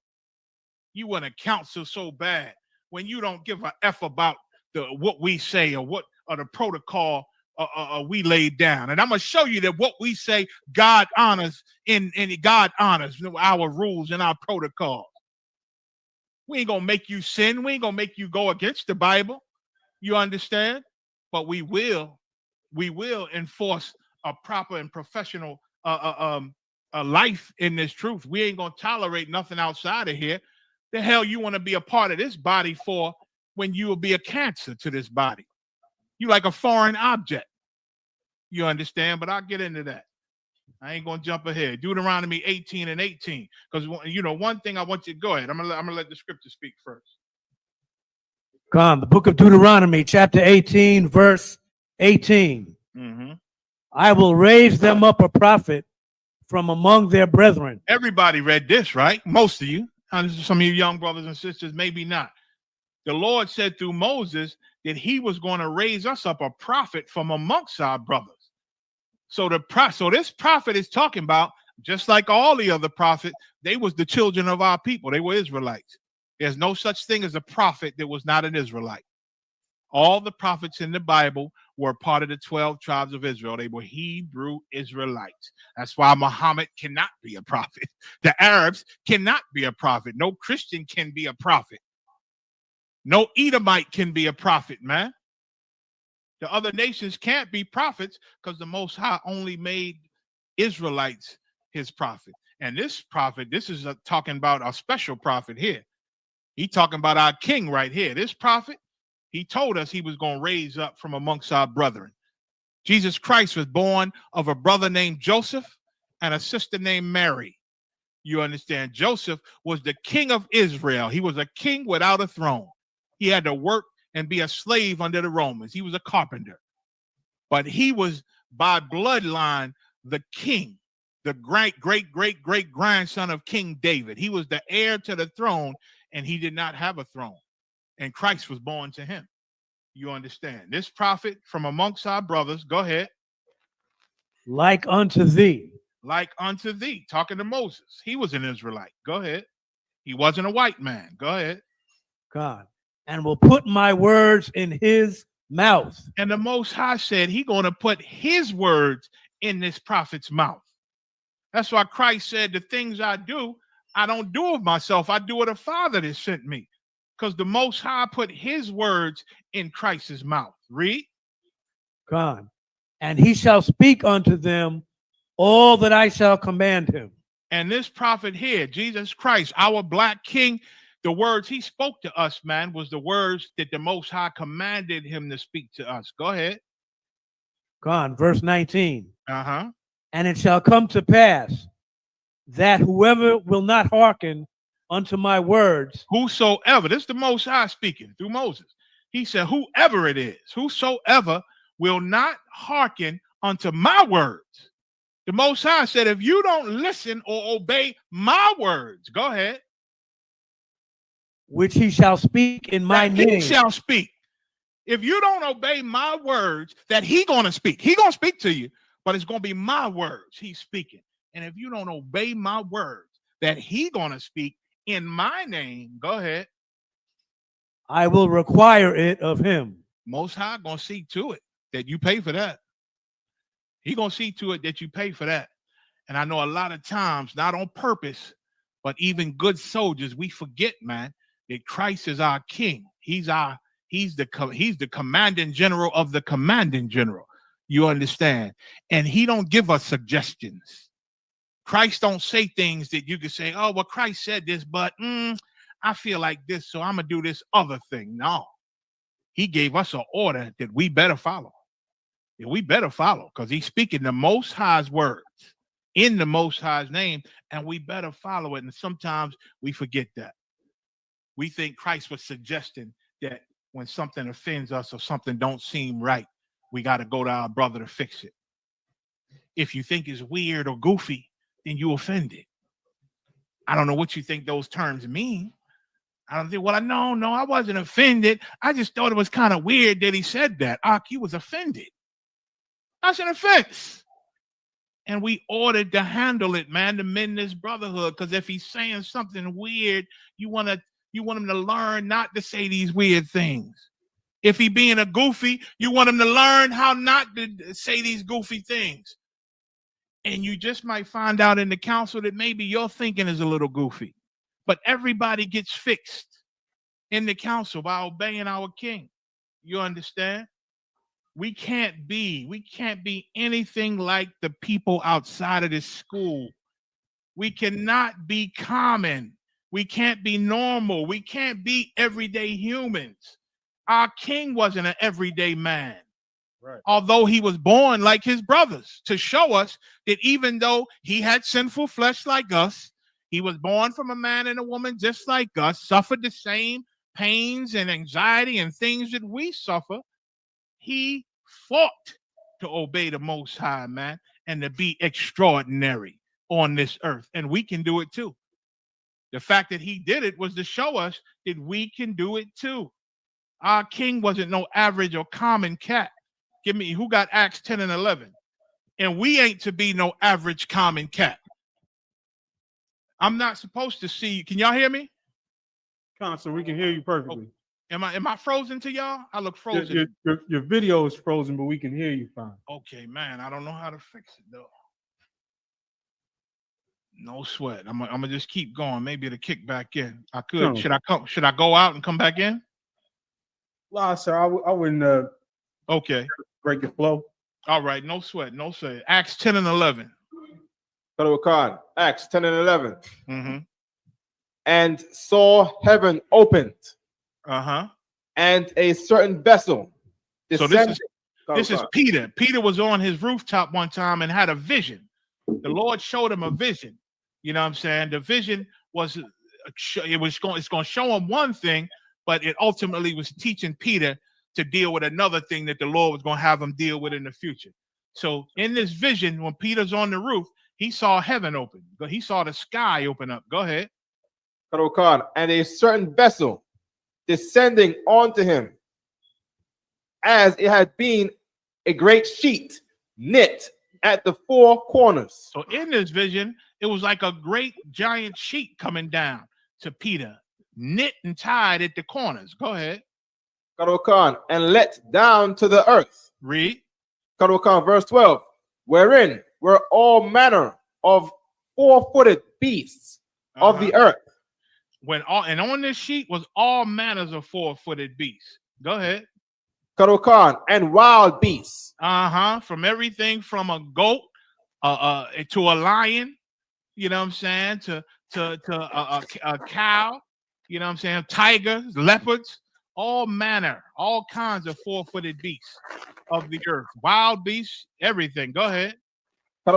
And creeping things. And creeping things. Like there's certain creeping things that the Lord allow us that we can consume. It's lawful to consume, like grasshoppers, locusts, and different things, beetles, you under things. But Peter on this sheet was all kind of creeping things: the caterpillar, the goddamn worm, the snake, the lizard, everything. Go ahead. Kadokan, and fowls of the air. And all kind of fowls of the air. Every kind, not just the lawful, but the unlawful. All kind of fowls with your birds. Go ahead. Kadokan, verse 13. And there came a voice to him, rise, Peter, kill and eat. Verse 14. But Peter said, go ahead. Not so, Lord. So now this voice came to him, said, arise, Peter, eat these things on this sheet. Eat that lion over there. Eat that fly and those unlawful bugs and creeping things. Eat, I don't even know the names of them. Unlawful bugs and the buzzard and the pelican and all the unlawful birds. You know what I'm saying? Eat them, Peter. And Peter said, hell no. Peter said, no, I ain't eating them things. Not so, Lord. Go ahead. Kadokan, for I have never eaten anything that is common or unclean.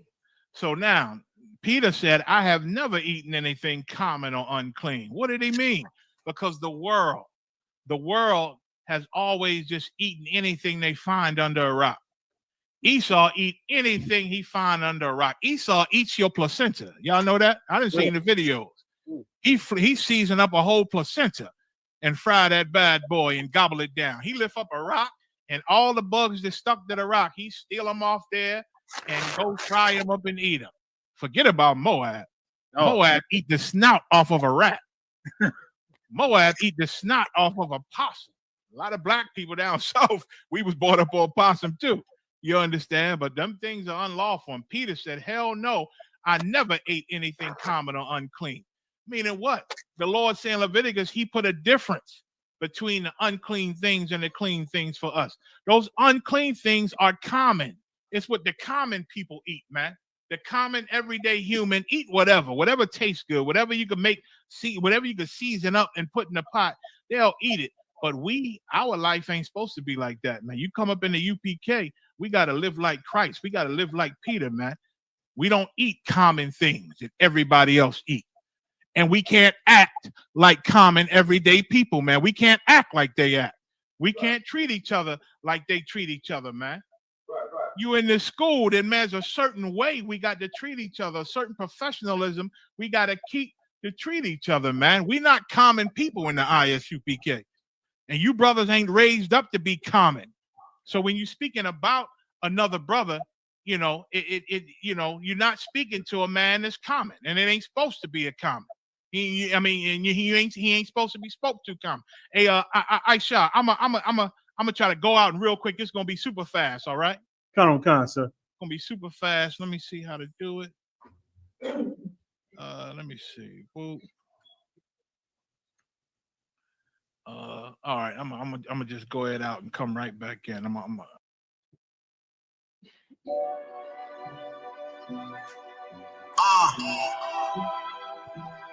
One West World. First everybody. Bitch, this is more than what they ever played up. Living by put me in the gas. Born in 91, pumping 93. Winter, should be chill like a nectar. But I keep it. It's more than what they ever played up. Living by put me in the gas. Born in 91, pumping 93. No sweat. I'm back in the game. All right. All right. I got movement. Salakia, Akim. You know what I'm saying? So we ain't supposed to be common, man. And we don't live a common life, and we ain't gonna treat each other common the way we didn't treat it. What the hell you in here for? If you're gonna come in here and treat brothers like you done treated your cousins all your life or your biological brothers all your life, well, we family. You know how family fight. Family fights. So don't be surprised. No, the hell we don't. Family ain't supposed to fight. We just slaves, man. And we think it's okay and normal because we fight so goddamn much, but family ain't supposed to fight. We don't fight each other in the ISUPK. We don't tolerate that. You understand? One of the worst things you could do is come up in a council talking about you didn't swung on a brother. Come on, man. That's about the bottom line that gets me. I damn near want to ask General MAHAYAMAN and General Yohanan permission to take the council over because I'd like to really, I'd like to show you how a nigga can be. You understand? Like, we don't fight each other here. That's not normal, and we're not going to do it. We're not common. They called you Power Rangers. Been calling you that for many, many years. That's a superhero, man, because that's how they see us. They don't know it. They don't know why they calling us Power Rangers and asking about how we dress, because you the goddamn superhero. Start acting like it, man. Let's be that. Let's be that. Matthew 18:4. We ain't to be common, regular, everyday folks, and we ain't to treat each other like common, everyday people, man. Brothers in here is anointed, man. We special. You understand? Now, if you leave out of here, if you speak against this school, if you arguing with one of our soldiers, one of our family members, if you arguing and going against one of our family members and you outside of this school, now you an enemy. You an enemy. The gloves come off. You understand? Everybody should blaze on anybody outside of this school. You understand? Coming against this school on our threads, of course. Don't give their threads no play. Don't be all up on their posts giving them no love, because like General MAHAYAMAN said, that's the fulfillment of the demon in them. They want you to cuss them out, because then they be like, they heard me. They hear me. I saw one brother say something about, okay, I got the general's attention. That's their goal. They want to get our attention. They want to get your attention and have you respond to their nonsense. And they ain't doing it because they want to hear the right scripture so they can come back into school and get right. They doing it just to cause division and to be evil. And hell, I'm a conspiracy theorist. MAHAYAMAN hate, conspiracies. But listen, I believe that Esau might send a brother or two up in here to cause a bunch of nonsense. And as long as we follow the protocol and got the men leading this school that's leading this school, and you wise captains and officers coming up and really love this school and love loyalty, when you see something outside of the spirit, outside of what's been taught, outside of how we do things, attack that shit. You understand? Right. Attack it. Attack it, man. Go to him. Go to that brother. Go to that sister. Hey, sis, when you did that before that, that was a little crazy. And Moscow, no, brother. Well, all right, sis, you don't agree. Let's stop. We're going to handle it in council. All right, brother. Don't get into no argument with no brother because he don't agree with what you're saying. He don't agree. Stop it. All right. Hey, brother, listen, just for the brotherhood's sake, let's hold off. We'll deal with it in council. And everything gets fixed in council. It'll get fixed. You understand? So we ain't common, man. We superheroes in here. We better start acting like it. Matthew 18:4. Matthew 18:4.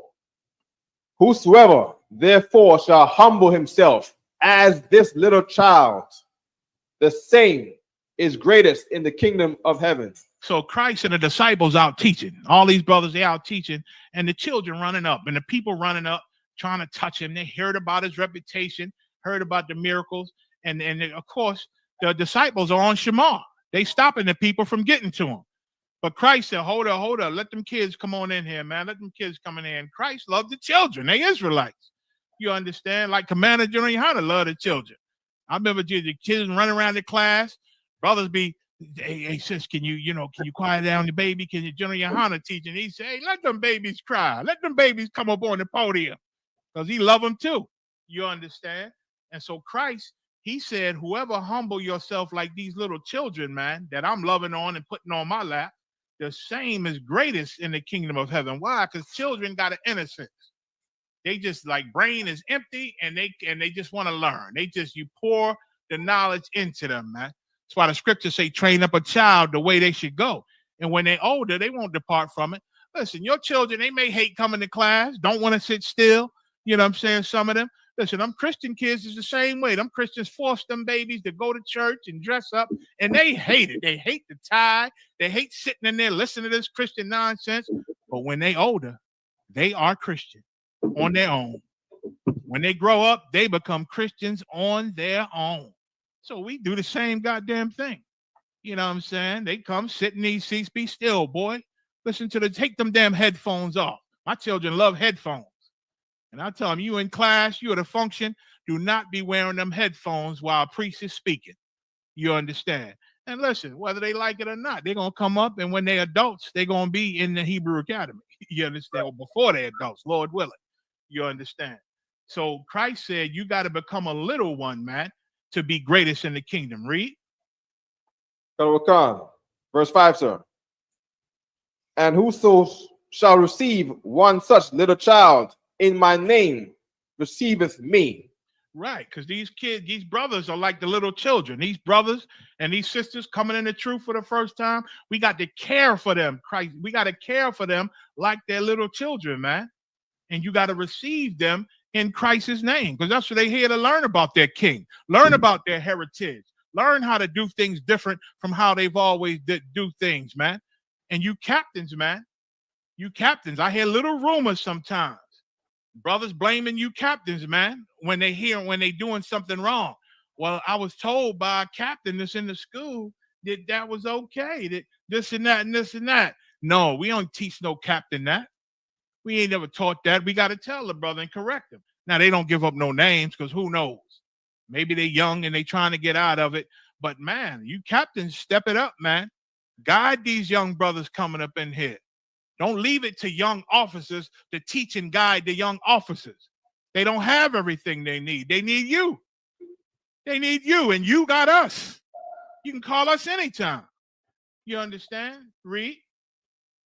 Verse 6. Matthew 18:6. But whoso shall offend one of these little ones which believe in me, it were better for him that a millstone were hanged about his neck. If you teaching these young brothers and young sisters the wrong things, man, and being wrong examples and being alcoholics in front of them and doing things, because we didn't have that before too. Young officers gotta be a witness because a senior officer then got drunk and did something out of order. You understand? Or did some nonsense. And the young man say, well, I knew it was wrong when he was doing it. I know we ain't taught that, but he over me. Listen, you got departmental command. You see a senior officer is not in the right spirit or doing something out of order. You try to tell him, sir, with all due respect, sir, you got to stop this. We got to stop this. If he ain't listening, you make a phone call. You call his camp leader. You call somebody over him, man, because the spirit of the Lord is in you too. And if you see something off, you got to, handle that thing. Don't just let it get out of hand and close your mouth. We ain't in here to keep our mouths shut. You understand? We in here to be in order. You understand? But we ain't in here to shame each other and to let evil grow. We ain't in here to let no cancers grow. It will be better before you destroy one of these young brothers or sisters that come up in here, being unprofessional with them, being a brute with them. You know what I'm saying? And being out of the spirit with them. It'd be better if a giant rock was tied around your neck. Did you finish 6? Sir. Read on.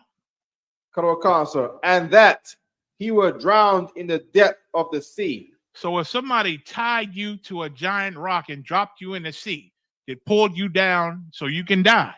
So you can die and drown. That's better than you destroying a brother in this school, being a bad example of a brother in this school or a sister. Read. Verse 7. Matthew 18:7. Woe unto the world because of offenses. Like men should watch their goddamn mouths when it comes to the priests of the ISUPK. They should watch their mouths. The Lord said destruction, woe unto the world because of their offenses, man. And it's offense to speak against men of God. The Bible is full of examples of that. You understand? Men that the Lord raised up and put in charge, you better watch your mouth when you speak against them. You better watch your mouth. Read. For it must needs be that offenses come. Like offense is going to come. It got to happen. Sorry to say, because this is Satan's kingdom. It got to come. Read. But woe to that man by whom the offense cometh. But boy, that brother who's doing the offending, the Lord got something special for you. The Lord got something special for you. Jump down to the 15th verse.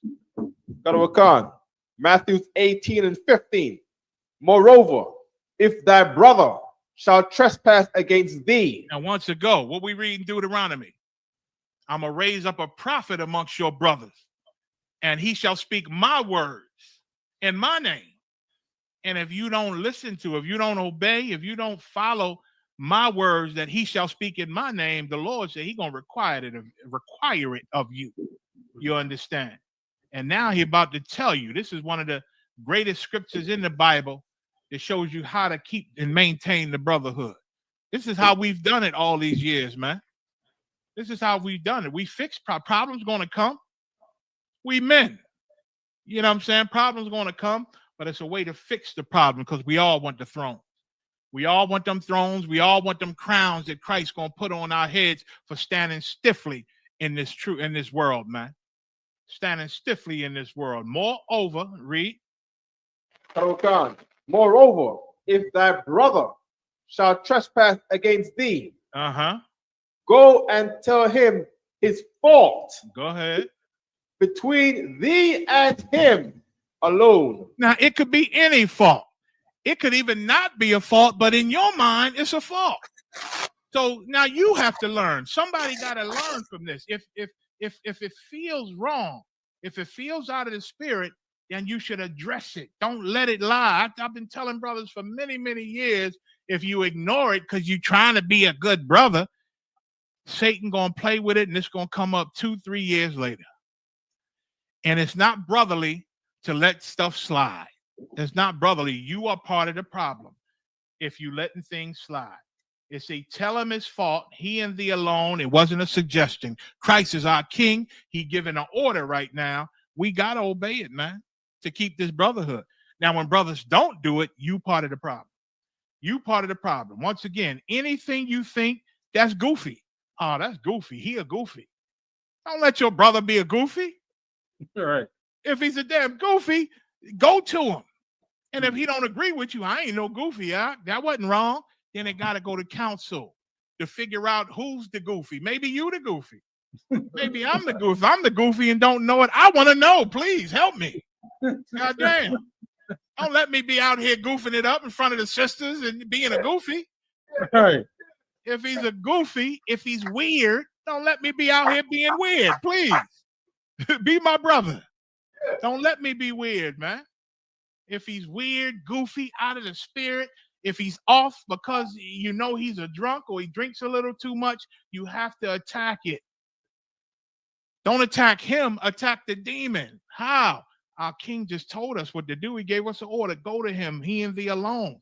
If it don't get resolved and the brother don't agree with you and apologize and say you'll never do it again, then you got to go to the 2 or 3 witnesses, which is established in the school. It is the council with the generals and a few captains and all the witnesses. We'll have a council and we'll go through it step by step. Let me tell you, General MAHAYAMAN is meticulous in these councils. I could never do a council like him. I could try and I can get to the bottom of it and I can figure out what's what. And I might, and I'll give a righteous judgment, but he catches everything. You come in the council, he'll bring out things you thought you would not have to speak on because they so hidden and they ain't got nothing to do with this. You'll find out in the council that does have something to do with it, and it'll come out. You'll be like, damn, I never thought that is affecting this. I never thought that this is affecting that. And he do it with such love and grace, man. Because I didn't heard demons in council speak roughly to where I get carnal for General MAHAYAMAN. I talked to him afterward. I mean, God damn, but she said this, General. He said, hey, that's not my wife. What am I getting upset for? You know what I'm saying? I said, damn. And then he said, she going to call me back and apologize crying. And his phone start ringing while he talking to me. You know what I'm saying? With the sister apologizing, not, sorry for what she's saying. And I learned a lot, man, listening to these councils and watching these councils. But he's the best at it, man, with such grace and love in these councils. That's why any brother talking about the council was evil, they don't like the judgment, they don't like this. Who are we? Who going to oversee the generals? Nigga, the Most High will.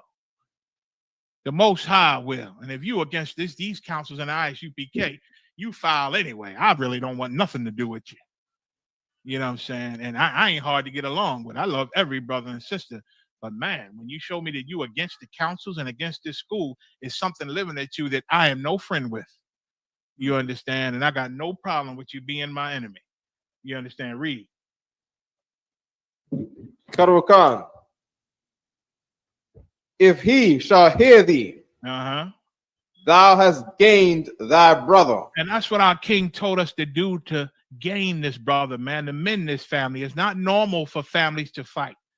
So if there's a disagreement, an argument, a goofy, a weirdo, something out of the spirit, handle it like this. Read.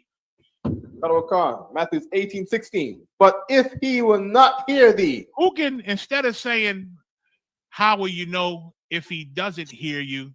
Somebody please tell me, what does it sound like if your brother hears you?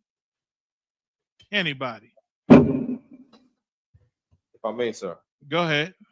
Officer Hunter Harbour in New York, sir. Mighty man Benjamin, go ahead. Most High Christ, sir. He would agree with you, or he would apologize, or he would say, I didn't notice that. Right. He would agree with you. Whatever your complaint is, hey, you picked that cup up with the left hand.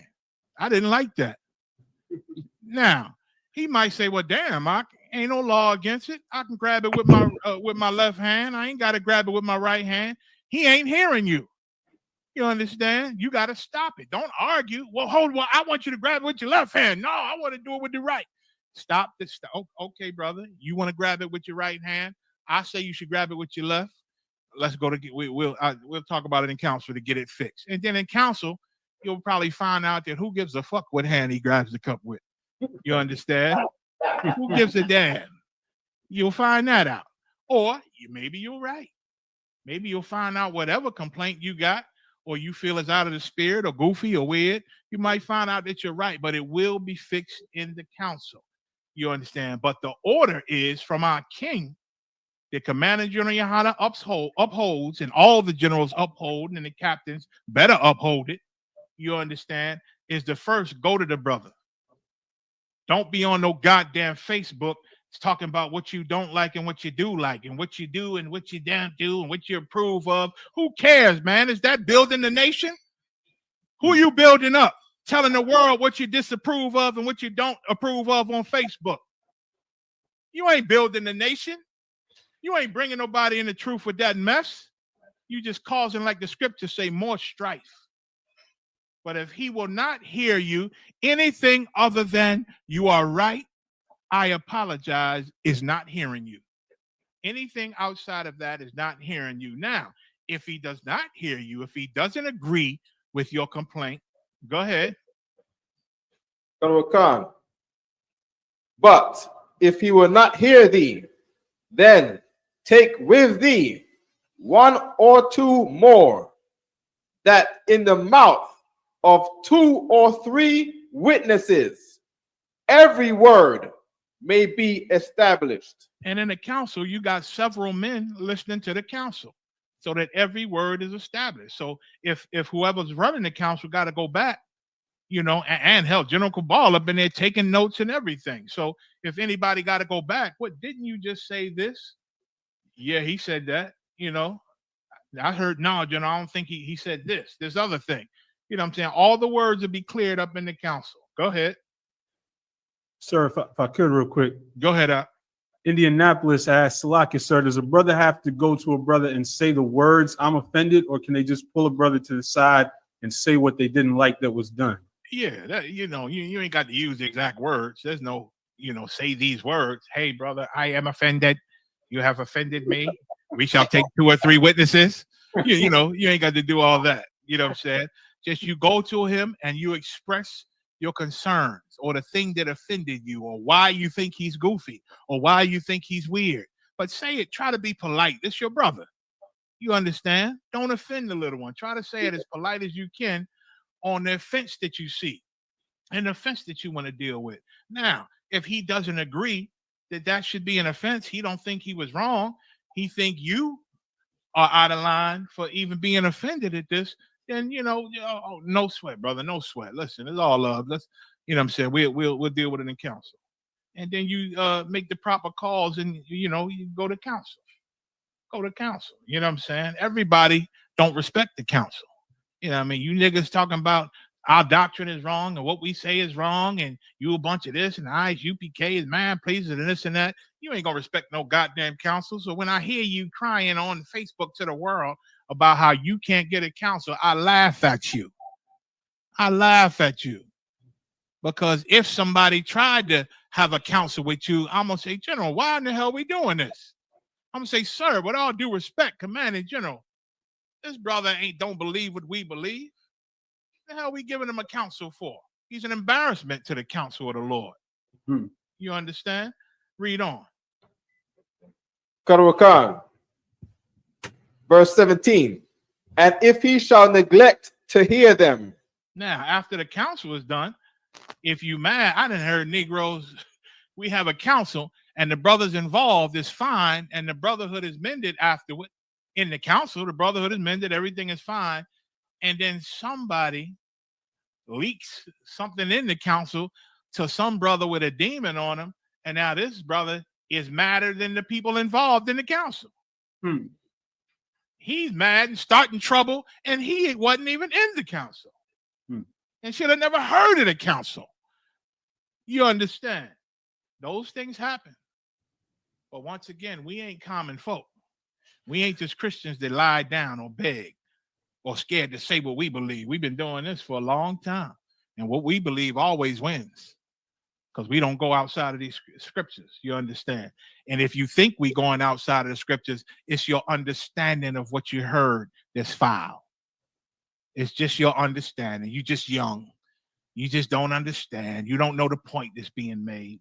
That's all. You're letting Satan whisper in your ear and you believe him more than you believe us. Fine. There's a whole world out there that believes Satan instead of us. Go be with them. Go be with them. Read on. Matthew 18:17.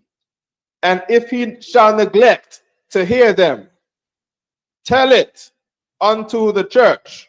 Now, what you're supposed to do is you're in the school, you love the school, but you still got a problem with this. You still this and that, you know what I'm saying? And you just this council is just what you don't agree. We had that in DC in the early days. A brother he didn't like the council, so we had a nationwide council. Back in the day, we wasn't, it wasn't as many as brothers as it is now. Of course, because we growing and new brothers and sisters coming in all the time, but we had a council. And he didn't like the result of the school's council. Read on. There's our king ordered us on what to do with that. Read. But if he neglect to hear the church. If now you don't agree with the council and we have another council with all the Akim, and then judgment is made after that, and you don't agree with that, you neglect to hear that, you think you still right, you know better than everybody, because the Lord is dealing with you. Read. Let him be unto thee as an heathen man. Now, you was our brother. You was once upon a time, but you don't love us because you think we wrong about everything and you walked away from us. Now you a heathen. You're no different from an Edomite. You're no different from a stinking, filthy Hamite. You're no different from a rat snout biting, spider eating Moabite. Let him be unto thee as a heathen man. Read. And a publican. A publican is just a word that for those who work for God's enemies and they hurt Israelites. They punish and tax Israelites and be unfair to Israelites. So now you one of them. You to be treated like you never was our brother because you're not our brother. Or you would have stayed with us and you would have respected God's counsel. Read on. Matthew 18, verse 18. Verily I say unto you, whatsoever ye shall bind on earth. Whatever the counsel of the Lord in the ISUPK, whatever we bind on this earth, go ahead. Shall be bound in heaven. The Most High going to honor it in heaven. Our protocols, the Most High makes it so. It's honored by him in heaven, whatever our protocols are. Whatever we do to establish rules and protocols to keep this school from being a Christian church or the Muslim mosque or to be hating each other, the Most High honors it. Now you go against it if you want. You go against it if you want. Read on. Khan. And whatsoever ye shall loose on earth shall be loosed in heaven. And if the council decides to forgive a man for whatever he repenting for, he is forgiven. The Most High forgives him. A nigga gonna have the nerve to say, how y'all gonna forgive a man that threatened somebody? How y'all gonna forgive a man? How you gonna do that? Nah, I would never do that. You got to always be aware. Nigga, shut up. You don't understand the spirit of the Most High Christ. If we loose a man on earth, then he's loosed in heaven. He's forgiven. He's forgiven, man. The hell you talking about? You bunch of snakes, man. Give me a man. I'll stand with a man that said, threatened to kill me and then repented and said, General Mayak, I'm sorry, I was in my wrong mind. I'm this and that. This school that made me better. Salakia. I want to join the Shamar. I want to take the camps out. I want to do this. I'm just going to obey from now on. Now, he done repented, apologized. That's my brother now. You understand? Let's go to war and raise brothers up and bring this kingdom down. Why not? Because he's better than 100 of you fake-ass suckers, man, who come up in here smiling, talking about Yamba Shimei Shai and backbiting brothers and talking against brothers. You ain't to be trusted. You ain't to be trusted. Go to 2 Timothy 2:16.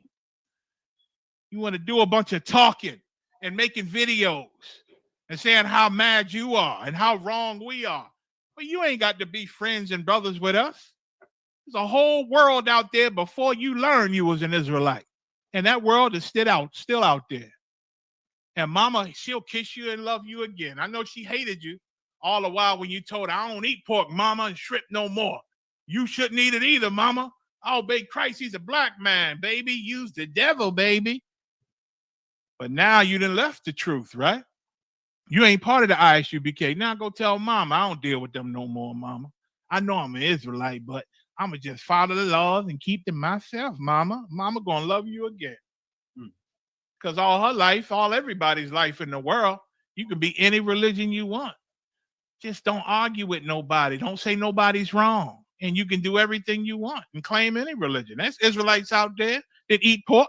Hell, I saw a video a little while back where whole cats had Hebrew shirts on, had Hebrew writing on their shirts, had fringes, you understand? Had the menorah, had a ram's horn, and had pots of pork chops. He said he soaked his pork chops in the Pepsi Cola.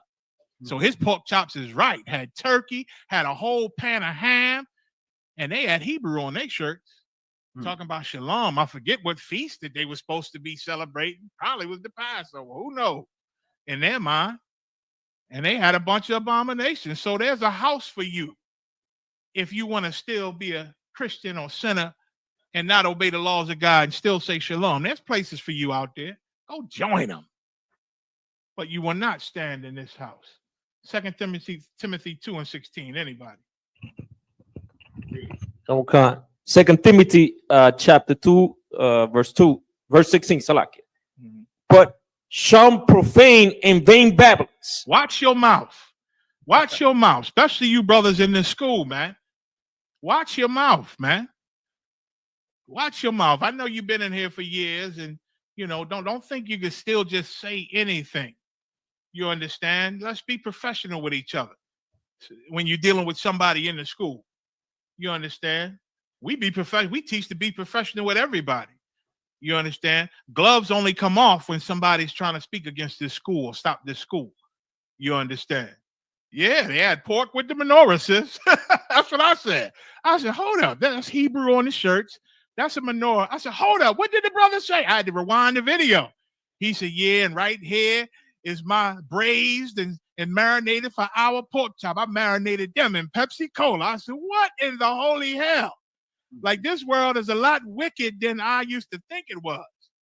And then after the pagan incident recently, shit, I learned a whole lot. I didn't know the world was this evil in the Israelite world. I knew you were simpletons in your Israelite communities and all your gatherings and all your Christian Israelites, Shabbat, Shalom, and all that mess. and Shabbat and I can't do nothing on the Sabbath but lay in my bed and eat bologna sandwiches. I knew y'all was weirdos and goofies. You understand? I knew you was out of the spirit, but I did not know you was so evil. And it made me understand why a lot of you don't come in the truth. Because there's no way you can see the ISUPK, hear what we teach, seeing how we operate, and not want to be a part of it unless you hiding, getting your ass busted in. Unless you hiding, sharing your wife with men. Unless you hiding your horrible drug addiction and you don't want to get it fixed. That's the only conceivable way you could even see us and not want to be a part of us, not want to be us. To see us and not want to be us. Read on. So shun profane babblings. Watch your goddamn mouth. Read. For they will increase unto more ungodliness. Like, why make a post speaking against a brother in the school, telling your feelings about him or something he doing? Why do that publicly? Why do it? Our king ordered us to go to him and bring it to council if you feel it's truly out of order. You understand? But to make it public for everybody to read how you feel about this brother, you know what I'm saying? That ain't going to do nothing but increase unto more ungodliness. Read. Verse 17.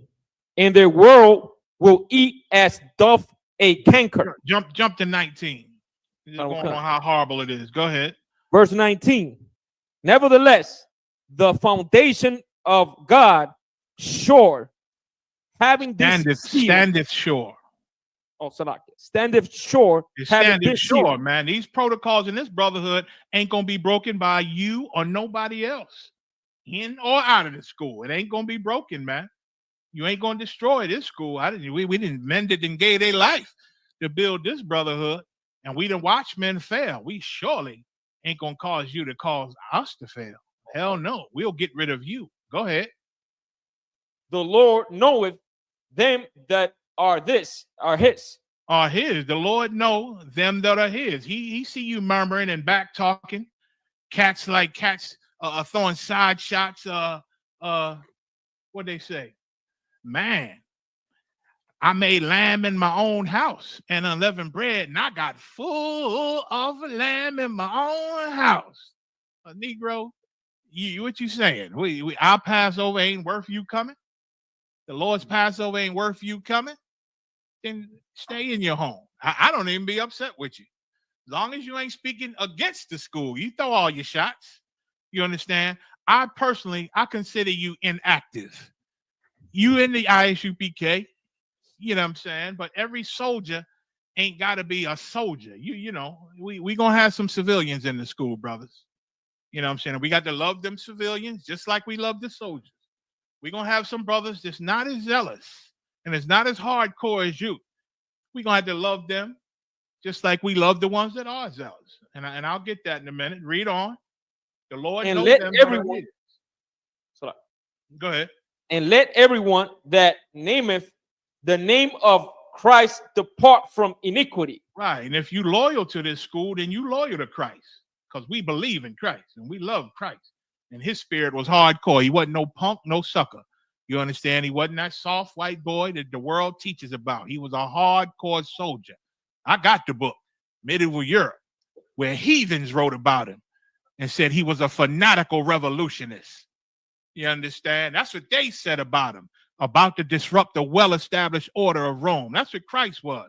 He was disrupting Rome, the government, by just being hardcore about what the Most High taught him to teach. And he went in these streets and taught the ghetto, and taught black people, and taught Hispanics, taught Israelites, man. Taught us, and it shook up the kingdom of Rome. Just like we do in America, man. Because why are we in the spirit of Christ? Read. Call off where you at. Verse 20. But in a great house, there are not only vessels of gold and silver. Like there's hardcore brothers in here, man. Captain Tazaria. You know what I'm saying? Captain Tawar, Captain Mashat, Captain Nayathak, Captain Oz. There's so many captains. Captain Shaka War. You know what I'm saying? Salaki, if I'm Captain Shamawa Allah, Captain Katazat, Captain Zakar. You understand? Captain Ahmad, Ariyah, all you captains in these other cities, Gadol Har, Quam, you know what I'm saying? All over the Salakia. I can't run down every name. I can't remember every name. But there's some hardcore brothers in here, man.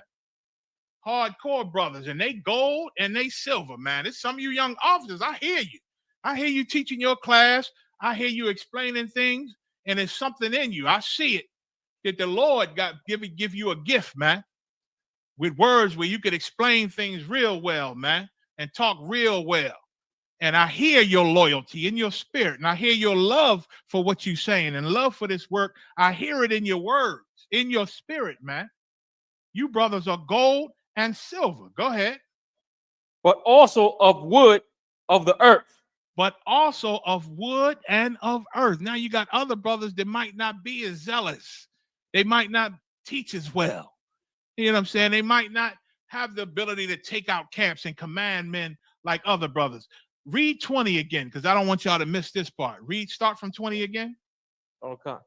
Verse 20. But in a great house, go ahead. There are not only vessels of gold and silver. Go ahead. But also of wood and of earth. Read. And some to honor. And some to dishonor. Some gain great dishonor in this works. You know what I'm saying? Tazaryak know how to handle people in the world. Katazar too. They know how to handle people in the world and make them look kindly on the truth, man. And when the shit hit the fan, trust and believe, a lot of them going to be looking for us. A lot of them going to be looking for us. A lot of you brothers, man, you got a knack for speaking to common people. Although we're not common, you got a gift to relate to the common people. Yatazak is a good example of that. He get on them streets and he knows how to relate. He knows how to relate, man. I was watching some videos from the Austin camp, man. A lot of you brothers, man, you real good at relating to the people and showing them their error. They fight you. They fight you because they don't like it. You know what I'm saying? But you brothers are gold, man. You brothers are gold and silver. You honorable. Now, some brothers, they in here, you know what I'm saying, but they might not be as honorable. They might make some mistakes and do things to gain a little dishonor on them.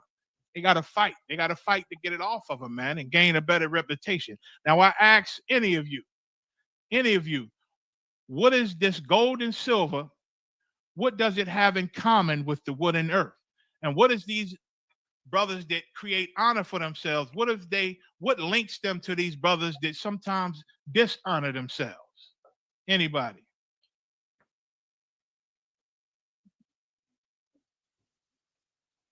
What links them all together? Sir. That they are all possessions of the house. State your name and city. Sir, off the House, New York. Yeah, I know your voice. I don't know everybody's voice though. Benjamin, go ahead. I was gonna say that they are all connected by being all possessions of the same house, sir.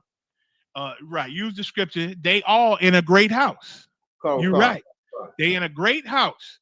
So whether they gold and silver or wood and earth, they all in this great house. We all in the ISUPK.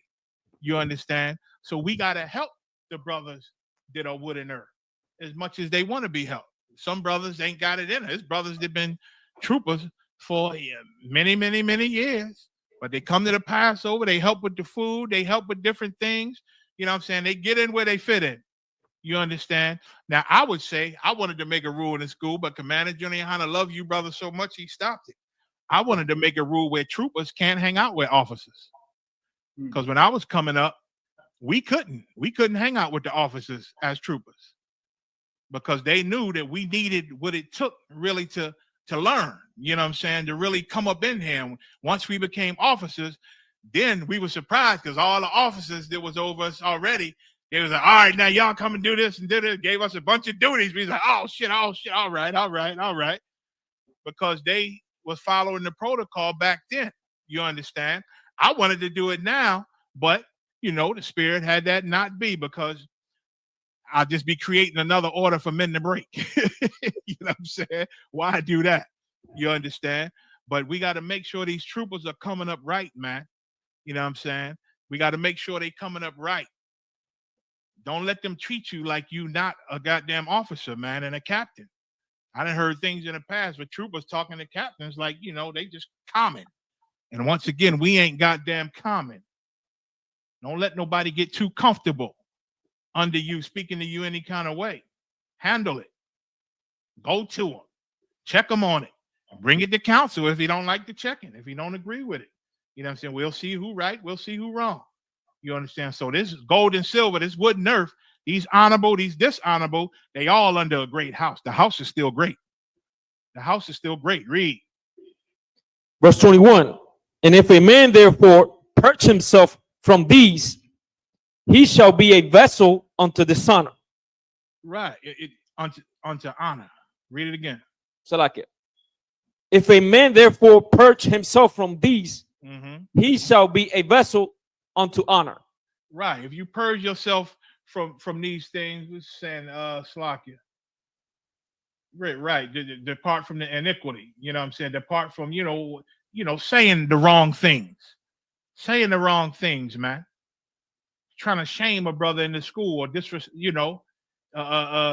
I don't like to use the word disrespect. I remember General MAHAYAMAN said, get rid of disrespect, because brothers try to live their life if they did be, off of if they being disrespected or not. Forget disrespect, but honor, you know what I'm saying? Integrity, you know what I'm saying? Because somebody says something to offend you, you know what I'm saying? So why just handle it in the way our king said to handle it. Let's be professional with each other, no matter who's right or wrong. Let's handle it the right way. Let's get it to council so we can fix everything, man. Now, if you purge yourself from these wrong things, the Lord said you're going to be a vessel unto honor. Go ahead. Sanctify and meet for the masters. And and meet is old Quaker English for right. You right and perfect for. You good for your master's use. He can use you now. You can be a great brother with the Spirit of the Lord raising up cities, man. Read. And prepare unto every good work. And prepared to every good work. Somebody get 2 Corinthians 6:14. Prepared to every good work, man. You can do it. And I know we over. I'm going to just go a little bit, all right? Y'all can hang with me if you can. Prepared for every good work. You can be amazing in this school. You know what I mean? Commander General Yohana said, let's not stop these brothers who want to do things. They got the zeal, let them run with it. I don't mind you running with it. You know what I'm saying? I tell my camps, I tell them all. I tell any brother I talk to, I said, listen, if it feel right, you run with it, man, especially you captains. You run with it. If you're an officer, get with your camp leader, man, and you are unstoppable. Do whatever you think going to bring fruit in this school. You ain't going to be stopped. Just send in a report on what you plan on doing. You know what I'm saying? Yeah, everything is green lit. Go do what you want to do, man. To raise up this school, raise up these things. Just keep your camp leader, keep the general over your zone. Just keep them informed. And if it's something that need to be stopped, it'll be stopped. But until then, you run with it, man. Do your thing. Raise up this school, young man. Run, young man, run. You understand? Do it. 2 Corinthians 6:14. God will come. 2 Corinthians chapter 6, verse 14.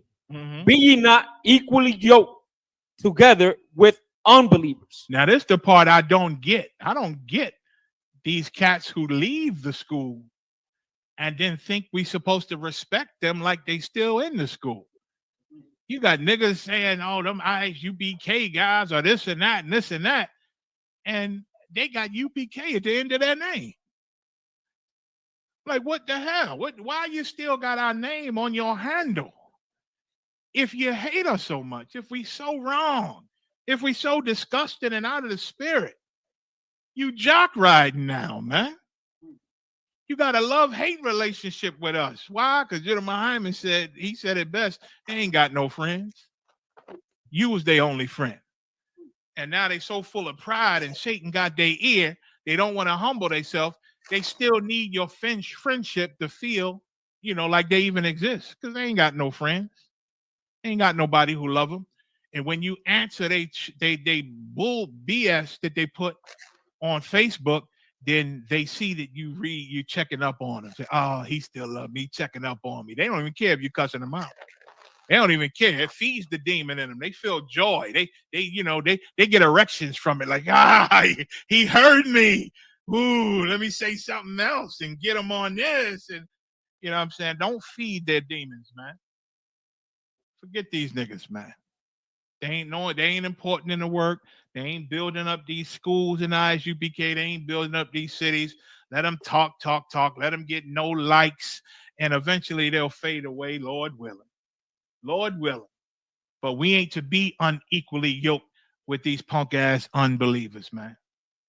And I only call the unbelievers punk ass when they speaking against my brothers and speaking against this school. Read. For what fellowship hath righteousness with unrighteousness? Like what you know what I'm saying? What fellowship? We got nothing, we ain't got nothing in common. We so wrong, right? Go away then. We're not forcing you to be here. Go ahead. And what communion hath light with darkness? Right. We believe in our hearts that we like because we've been following this Bible, and nobody defeats us because we stick with the Bible and we stand and live the Bible. So nobody has ever defeated us. Now you coming with your simpleness like you the first one ever. You ain't the first one. You just a repeat of the last bunch of Christian Israelites who started to hate us, and they fade away and go away. Now they throwing hats up in the air, dancing with tassels hanging off their damn white man suit. Thinking they still Israelites and thinking they still in the truth. You just become one of them. Read. Verse 15. And what concord have Christ with Belial? With Belial, which is Satan, which translates to Satan or the devil. What concord, what union, what togetherness does Christ have with Satan, man? You understand? So we look at you like Satan. We trying to follow Christ. You didn't let Satan convince you of this other nonsense. We ain't friends. We ain't brothers. We ain't brothers. You want a counsel, please. Ask your mama for a counsel. She gonna give you the counsel that you really want to hear, because that's who you believe in. Read. Or what part have he that believeth with an infidel? And what part have us that believe with an infidel, man? You got that definition of infidel, Aisha? Colonel Khan. Read that. I sent this. I found the definition of infidel, and I wanted everybody to read it. Go ahead. I want everybody to hear it. Khan, sir. Infidel. In a religious context, an infidel is someone who does not adhere to a specific faith. So now, if you're talking religiously or biblically, an infidel is somebody who don't believe what you believe, right? You know, we believe in the laws in the Bible, and we believe UPK is the home of the truth, because none of these Negroes would know they Israelites if it wasn't for ISUPK 1 West 125th Street. None of them. You understand? But they here, and they think they know better. They think they know better. They think they understand more than we understand. So listen, go do you. You go do you. We're going to keep doing what we learned, what we was taught. And we're going to keep saving lives and giving counsel and helping marriages. We're going to keep doing what we do. And you're going to go do what you do. We ain't going to stop you. We ain't going to stop you. It's better that you go. Read. Infidel. General use. While this is the general use. This is the general use of the word infidel. Go ahead. While the term is most commonly used in a religious context, it can also be used to describe someone who doesn't share a common belief or opinion. Right. Go ahead. Even if it's not related to religion. Yeah. We don't share the same beliefs, man. We don't share the same. We don't believe in the same culture. Moab thinks it's okay to cook a spider or cook some lizard somewhere and bake it and flip it up and cut his belly open and throw seasoning in his stomach and fry him on them big ass pots outside and eat the whole snout off of him. Eat the whole snout, eat him from the ass up. Moab might believe that, but that's not our culture. We don't do that in the ISUPK. You know what I'm saying? Some Negroes, some Christians, I've seen brothers, Christians, eat that, take a whole pig head and chew the whole snout and eyes off of the pig face. He ate the pig face first. Started with the snout, bit some of his eye, bit his lip, ate the inside of his mouth and tongue. I had to watch it though. I said, look at this madness. You know what I'm saying? It was crazy. We don't do that though. We don't do that. They separate from us, and we separate ourselves from unbelievers, those who don't believe how we believe. Read on. The etymology of the word. Etymology. The word infidel comes from the Latin word infidelis, Go ahead. Which means unfaithful. Unfaithful. Unfaithful. We're not going to join you to this body if you don't believe like we believe. We will not be like the Christian church. We won't be like the Muslim mosque, where they in there fighting each other and hating each other. Them Christian bitches murmuring against each other and what they wearing and talking about each other. The men in there plotting on each other's woman in the mosque. We just had a whole video where the Muslims was in the streets beating the shit out of each other right after Ramadan, during Ramadan. They showed us Muslim school where the young Muslim boys running around with their dresses and kufis on, beating the hell out of each other. They ganged up and squatted up in the damn Muslim schools, man, beating the hell out of each other. We ain't that. And we ain't going to be that. And if we see anybody trying to bring that in here, we're going to look at you sideways. Is he CIA? Is he working for Esau? Is he an agent? Or is he just a brother who allowing Satan to corrupt him? Either way, we on you. Don't think we not. Don't think we not. Brothers call me like, there's stuff going on, but I don't want it to keep going on. You know, it seems like ain't nothing being done about it. Oh, don't worry about that, brother. Everything is being seen and it gets handled when it's supposed to get handled. And when it gets handled right. Commander Junior Hanna did it back in the day. I was a young man. Things was going on in the school, and when it came out, he started to handle it, boy. And brothers was calling us, apologize. One brother called me, said, Mayak, have I ever offended you? If I have, please tell me what I did, and I want to say I'm sorry. I said, well, damn. And in my mind, I said, oh, this is coming because the general that lit the fire under his ass. I said, well, there's one problem I got with you. He was over me, but he called me and asked me, did I have an art with him? And I'm young, and back then, there were certain men that would scare us about the council and tell us not to go to council and get a scripture to show us that it's better if we don't go to council because we're going to get abused. That's what they used to do to us when we was young men. And Commander Junior Hanna came and smashed all of that. You know what I'm saying? And I told the brother, yeah, it's one thing you did. I didn't understand when you said this to this brother because he did this. And that seemed like you should have been proud of that because he was trying to be like you. He was imitating you. But this cat was offended. He said, what? He said, you think that was wrong? I said, I do believe that was wrong. He said, all right, well, I'm sorry. But yeah, of course, I find out he only sorry because Commander Junior Hanna was cleaning house and bringing everybody into the council and getting the school right in Philadelphia. Of course, he ended up leaving the truth. You know what I'm saying? He didn't want to get right, so he left the truth. But we see you, and we're going to handle it. Trust and believe. Trust and believe. We ain't going to be like that. We ain't going to be like no religion. We ain't going to be under one roof hating and murmuring with different beliefs. That ain't this place. That wasn't Christ and the disciples. And that ain't going to be the ISUPK. Ephesians 4:4. Can somebody get it, please? A little bit longer. A few more scriptures, Akim. And we done. I think this is one of the last scriptures, in fact. So why don't y'all hanging with me? Ephesians chapter 4 and verse 4. There is one body. Please read it again. There is one body. Please read it one more time. There is one body. Go ahead. And one spirit. Go ahead. Even as ye are called in one hope of your calling. How can we do anything if we one body, but we teaching different things and we don't believe in the same thing? You can't. So we can't join ourselves with non-believers, man. We can't be unequally yoked with you. You understand? First of all, it said we are one body. So if you don't believe like we believe, you like a foreign object in the body. Who can tell me what happens when there's something foreign in your body? What does the body naturally do? What does God created this body to do something when there's something foreign inside of it? Who can tell me? Anybody know? I'll answer it if you don't know. Go ahead. They're attacking. Who's this? Name and city. Ra'aya. Harlem, New York. Harlem, New York. Most High Christ. Get a sister a hand. The body naturally attacks anything that's foreign inside of it, and it tries to kill it.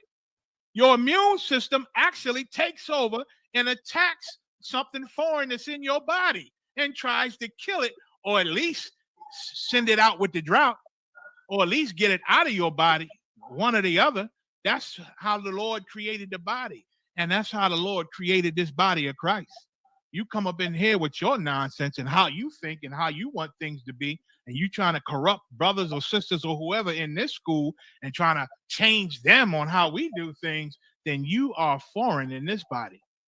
And we are going to be the immune system to get rid of your ass and attack you and to deal with you. Trust and believe. Trust and believe. We are going to be the immune system. You better believe it. These generals up in here, these wise captains, and a lot of you wise officers, we got to be the immune system in this body of Christ. In any foreign behavior or doctrine or mess or thinking come up in here, we better attack it, man, and get rid of it out of this body. It either gets fixed or we get rid of it, man. Or we get rid of it. There's one body, one spirit, and we call in one hope. Go ahead. Read 4 and 5 of Ephesians. Come on, sir. Verse 5. One Lord. One faith. We ain't got a bunch of different names for God. Well, God got a bunch of names, baby. You can call him anything. It's just one guy, but he got a bunch of names. No, he don't. No, he don't. The Most High said his name in several times in the Bible. This is my name. Now, man tell you, listen, Bernard is my name, and you keep calling him Ray Ray. He ain't going to answer you, stupid. He say, Bernard is my name, brother. Oh, okay, Sam. Sam, guess what, Sam? He going to say, this is a dickhead here. and he going to walk away from you. You understand? And that's all, man. That's all. These outsiders trying to say what we is and what we wrong, and we got to join this and we got to do this. Niggas, we are unaffiliated with you. You speak against this school, it's just because you a dickhead, and we going to be patient with you. Excuse my French, but we all grown, right? You're just a dickhead, man. Only a dickhead would want counsel and advice from people they don't believe in. Stop being dickheads, man. God damn. And if you want to be a dickhead, there's a whole lot of dickhead Israelite groups out there. One is not only a dickhead, but he taking dicks in his rear end. You know what I'm saying? And he giving foreign, strange dick to his wife. Excuse my French. You understand? We're not going to be yoked with that. The Lord will destroy the school, you understand, if we compromise with you knuckleheads, man. One Lord. Go ahead. Did we read 5? Read it again. One Lord, one faith. One faith, man. One faith, one doctrine. Go ahead. One baptism. There's only one way to be baptized in here, and that's coming through the fire, man. Learning the right way. Learning the right way. That's the only way to do it. I had to go through it. General MAHAYAMAN had to go through it. Hell, Commander General Yohana went through the fire when he came into the school, man. Hebrew Academy always been here. You understand? It always been here. And I'm proud of you, brothers. Give 2025 a hand, man. Damn right. Give 2025 a hand. I watched them videos, man. I got an injured foot right now, so I couldn't be there screaming at you like I wanted to be. I wanted to scream at all of you, man. I wanted to cuss all of you out. Damn it. Damn it. Last year, I took pictures of the brothers bleeding and sweating. You know what I'm saying? Big Shamgar had his shirt ripped off. You know what I'm saying? Brother said, why you take a picture with his shirt off? I said, the hell with you. That brother went through warfare. Let him keep his goddamn shirt off. You know what I'm saying? 2025 this year, man. Y'all did it up, man. And shout out to the Hebrew Academy teachers. Y'all get better and better every year. I saw brothers doing the pull-ups, and I saw the walls y'all was jumping over and swimming and the mace and all of my God. It was a beautiful thing to see. You know what I'm saying? Y'all coming up, man. We almost look like an organization. Hell, you know what I'm saying? Damn right, General Q. 2025, home of the truth, man. Home of the real nigga university. You know what I mean? Getting it in. We serve one Lord, one God, because we one faith together under him. We come through one fire, one baptism, man. Now, if you don't like it, this is America, man. Go do what the hell you want. We ain't begging you to stay here. We ain't begging you to leave. Oh, no, brother, please. No, we gonna worry about the men that's here. We gonna worry about the men that's loyal. You understand? 1, 2, 3, 4, 5 monkeys don't stop this show. Not at all. Not at all. Read on. 6th verse. One God and Father of all. Go ahead. Who is above all Mm-hmm. and through all and in you all. And listen, he in us, man. I know the Lord is with the ISUPK. I can't explain to you what the Lord then showed me in my short life. You understand? The Lord then showed me things that I tear up because he found me worthy to do it. You know, I had a vision one time, didn't understand that these 2 Rottweilers was fighting me and I'm wrestling on them because I'm in this home, this strange home, sleeping on the floor.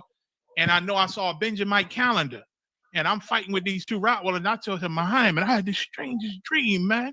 And it felt so real. And I felt these dogs. I felt their weight. I felt their breath, heard their breathing against me. But I wasn't in pain and they wasn't hurting me. You understand? And I fought them off and that was that. And I said, damn. Mahayaman said, look for that Benjamite. You saw that Benjamite calendar? Look for that. Lo and behold, me, him, and General Yohana go to D.C. and we run into an old brother that General Yohana knew that used to be in the truth. And he invited us to his crib and his wife cooked the best Benjamite meals for us while we slept in his basement and went to camp the next day. And he was a full-out Benjamite, so was his wife, and he had 2 Rottweilers. And I can't explain the feeling I felt when he brought us to his house and his Rottweilers ran to the front of the yard. I looked at Mahayaman and said, oh my God. And he just nodded at me and smiled. I said, what in the fuck is going on? Salakia. You know what I'm saying? And that's just one of many things that the Lord showed me in this walk with Commander General Yohana. You know what I mean? He damn near, he showed me. I ain't going to go into them all. We'd be here all night, man. But, you know, he showed me Commander General Yohana was the one to follow. You know what I'm saying? And so I can't explain it enough. You know what I mean? And you know, the Lord will put the spirit on you to know it. If you know it, you know it. Hell. Let me see. Above all, through all. So we're going to finish with this. We're going to finish Matthew 6:24. You know what I'm saying? To all the dickheads who hate us and don't like us and think, you know, you're supposed to get counsel from us or we supposed to join you or we supposed to accept you when you don't believe what we believe. Matthew 6:24. Matthew 6:24. No man can serve 2 masters. I guess impossible. If you don't believe us, somebody you believe in. If you don't believe the ISUPK, who we fight to be in the spirit of Christ, there's another spirit you are believing. Because nobody can serve 2 masters. You can't be against us and still love us. I just want to say to the brothers that I offended, I'm sorry. Now, I don't like the way y'all say this and y'all say that and y'all follow these guys. They gonna be held accountable and blase. Shut up. Shut up. You don't love us and you don't love our brothers, man. Or you wouldn't be a DH. You wouldn't be a DH. You understand? That means dickhead, Akim Socket. You know what I'm saying? You wouldn't go outside of this body. You wouldn't have left your brothers if you loved them so much. You can't serve 2 masters. Go ahead. For either he will hate the one and love the other. Even if you tried. A lot of you try. You try to be in disagreement with the school and still try to be a part of the school. You try that mess. But the Lord's saying it is impossible because even if you try, you're going to end up hating one and loving the other. And you show us who you love. And you show us who you hate. And you are not part of this body. And if we allowed you to come in here and pretend to be a part of this body, you'd be a cancer and you would kill the body, man. And I ain't going to allow it, I hope you don't either. Ah, sir. I ain't going to allow it, big priest. I hope you ain't either. You know what I'm saying? I ain't going to allow it, Houston. I hope you ain't either. All you can, Baltimore. I ain't going to allow it. I hope you're not going to allow it either. You understand? All you brothers just tuning in, man. I'm not going to allow cancer to live in this body, and I hope you don't either. If you see the weird, goofy mess, if you see enemies bad talking our brothers and sisters in this school, attack it, man. Handle it like protocol calls for. You understand? Listen, you can blaze and cuss out any of our enemies. I'm fine with it. But watch your mouth to brothers that's in the school that might make mistakes, or that you might interpret something and you could be incorrect. You could be incorrect. Well, I ain't seen you, so I consider you out the school. You out of order for considering a brother out the school because you ain't seen him.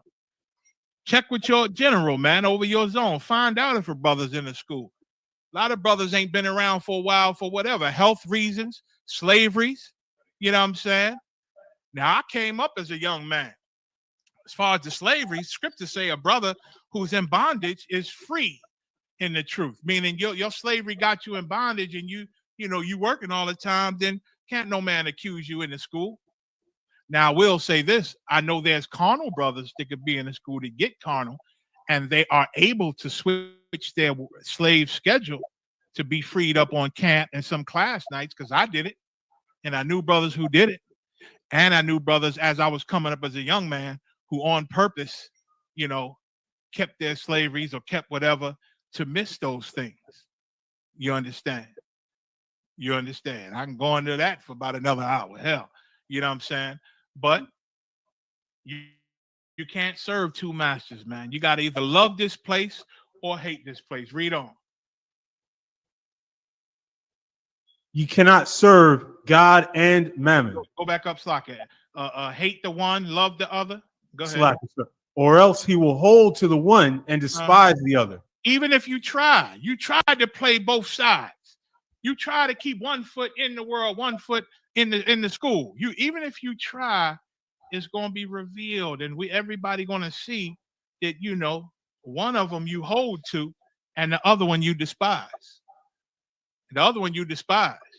And if you're mad that a brother thinks you're out of the school, first of all, he shouldn't say you're out of the school, especially in public. He should find out. You understand? But you should look at yourself. Why would any man think I'm out of the school? You know what I'm saying? Why would any man think I'm out of the school? Maybe it's something you said. Maybe it's how you carry yourself. Because brothers, even young men, there's some wise young men in here. And I see. They could tell when how you move is not how we teach brothers and sisters to move in this school. They can tell. They're not fools. They spiritual too. You understand?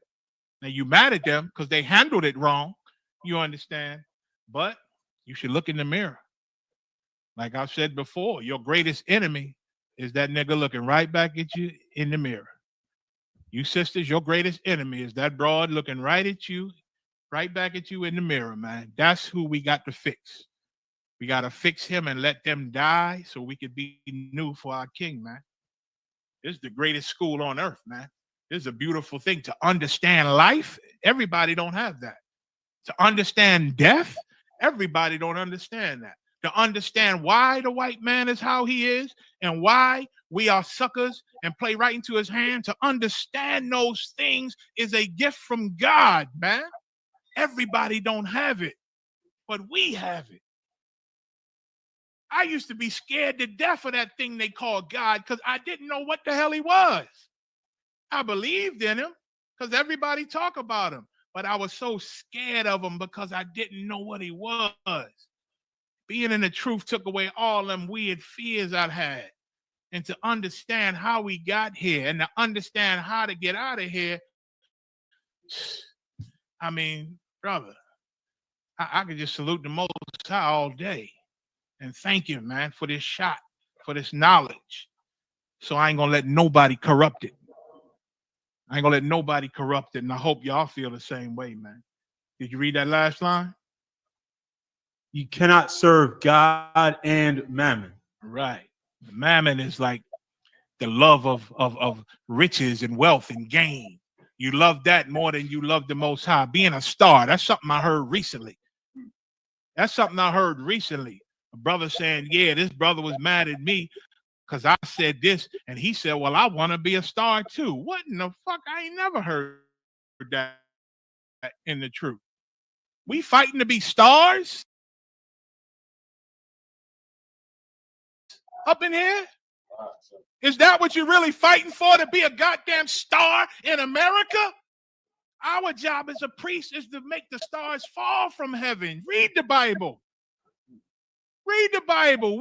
Our job is to make the stars fall from heaven, to blacken the sun and the moon, man, and to bring kingdoms down.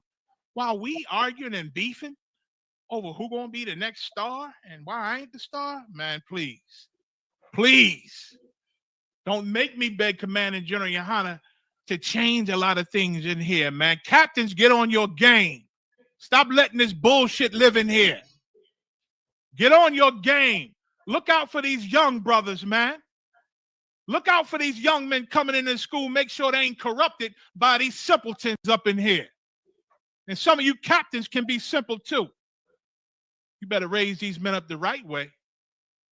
I can't wait. I pray the Lord, man, heal this foot so I can hobble on in to some of these camps, man. Because I don't like what I'm hearing on these young men and how they looking at the camps and how they looking at their zones. I blame you camp leaders. I blame you camp leaders. I look at classes. I see young officers teaching classes. Where the captains at, man? Where the captains at? We're going to keep this school strong, man. We're going to keep it strong. And I'm proud of every last one of you brothers, man.